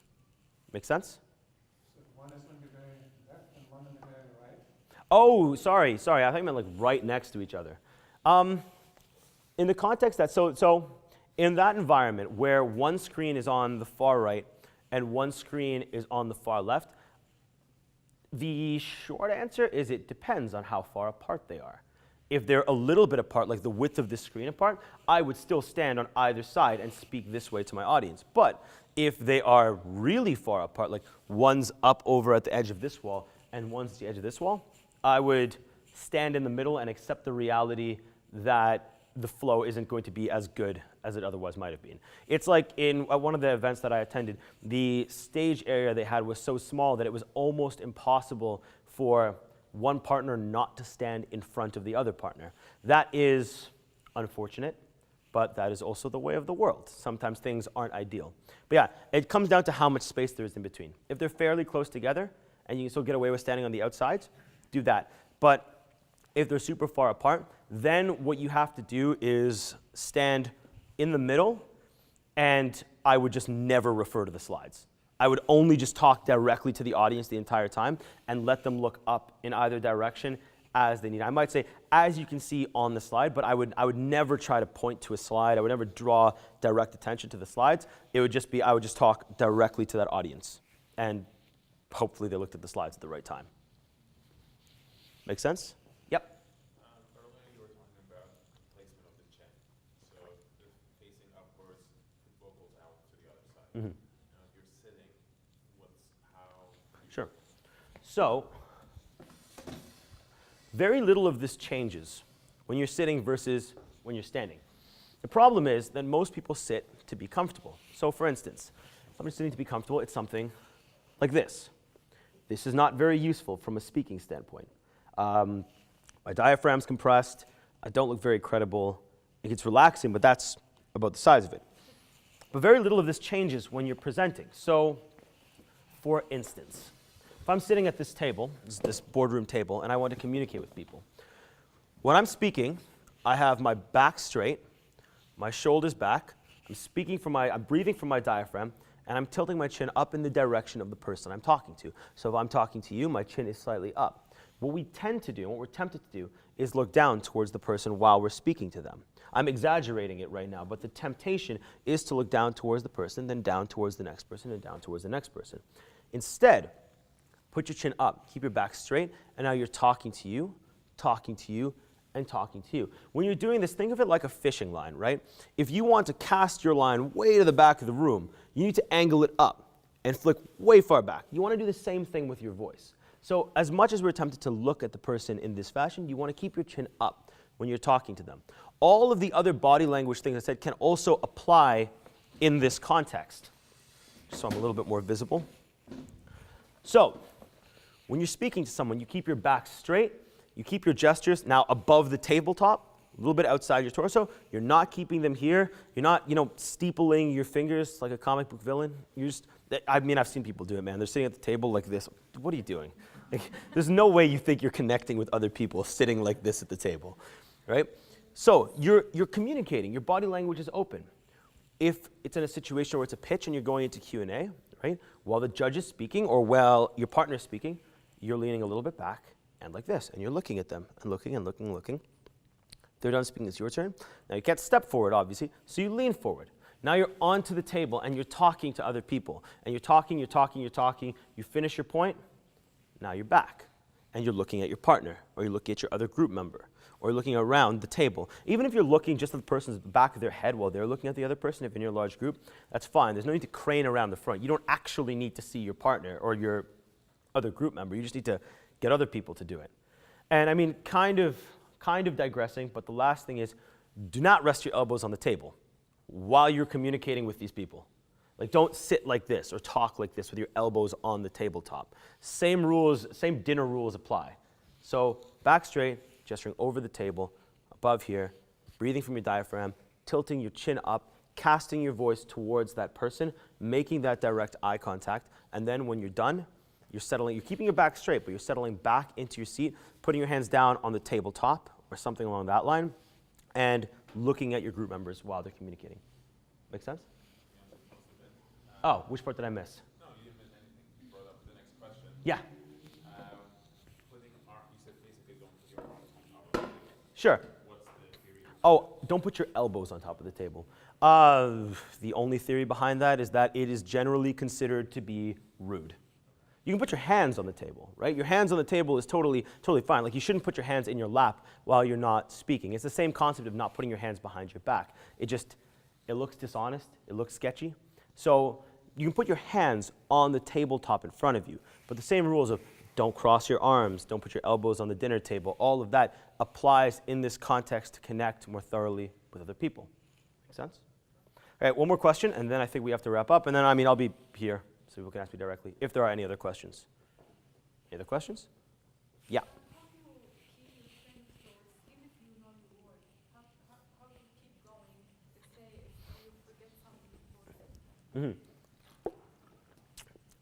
Couple of things with that. Every new topic that you bring up, there's another diagram that I should have included that just shows the hourglasses stacked one on top of each other. And I call it like the DNA of conversation. Because when you're talking to other people, they're constantly introducing new points to you. And you constantly need to respond to each new point in turn. Every time you do that, you're creating one of those mini hourglasses. Like, every response you have doesn't have to have 3 or 4 mini subjects within it. I just did that to showcase what that looks like. I mean, going back to the Donald Trump one, I could have just said, I don't think he's a very good businessman. Here is why. And that's the one-liner that frames the discussion for you. It's a memory tool to help you do that over and over and over again.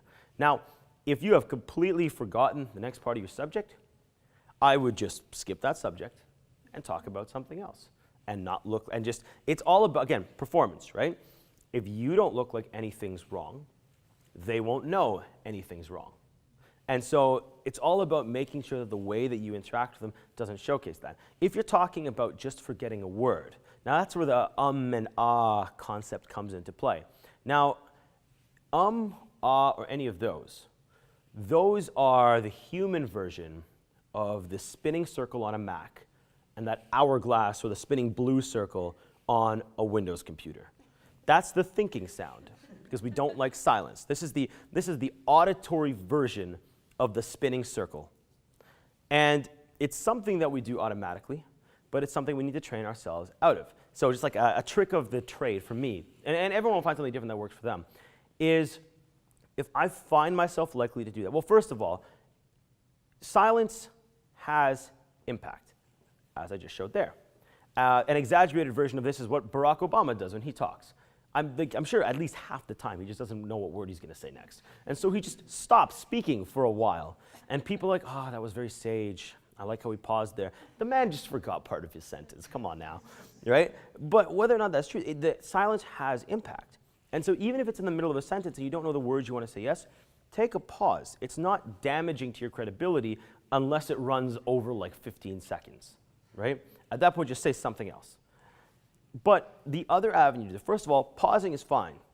But if you find that after that period of time, it is still not happening, just repeat the same word you said before you started being silent. And then continue the sentence in a different direction. I do it all the time. I've done it at least, like 15, 20 times during this presentation alone. Just repeated the exact same word I said a moment before, and then took the conversation in a direction because I wasn't exactly, sure where I wanted to be with the first way it was going. I mean, I'm saying it half jokingly, but it's a genuine strategy, right? People don't like to hear or ah or any of those thinking noises. But there are small tactics, like taking a longer pause, repeating the same word that you said before, and then going forward with the sentence, that you can use to make it seem like a deliberate, cohesive interaction. Nobody is going to fault you for thinking, right? And it's the baseline problem with training in public speaking that's based around scripting, because if your entire concept is based around scripting the presentation, a thinking sound or a thinking at all during your presentation is a sign that you have not adequately prepared. But in a more conversational presentation, in the same way, while you can pause to think during a chat with your friends, no one is going to fault you for thinking on the stage. Where people begin to fault you is when you begin panicking on the stage and showcasing, oh my God, I don't know what I'm supposed to say next. I'm so screwed, right? When you showcase this, that's what people don't like. There's nothing wrong with thinking. So just take a pause, take a breath, and go back to your roadmap in your head if you need to figure out what you wanted to say next. Or if not, move from that, just say the same word over again, and then take the sentence in a different direction. They can't see what's in your brain. They don't know what was supposed to come next. So as long as you look confident in whatever you happen to be saying next, people will baseline assume that's what you meant to say in the first place. Make sense? Yeah. All right, I think that's a wrap for now. There is pizza over there. And yeah, I'll be around for a bit if you guys have any other questions.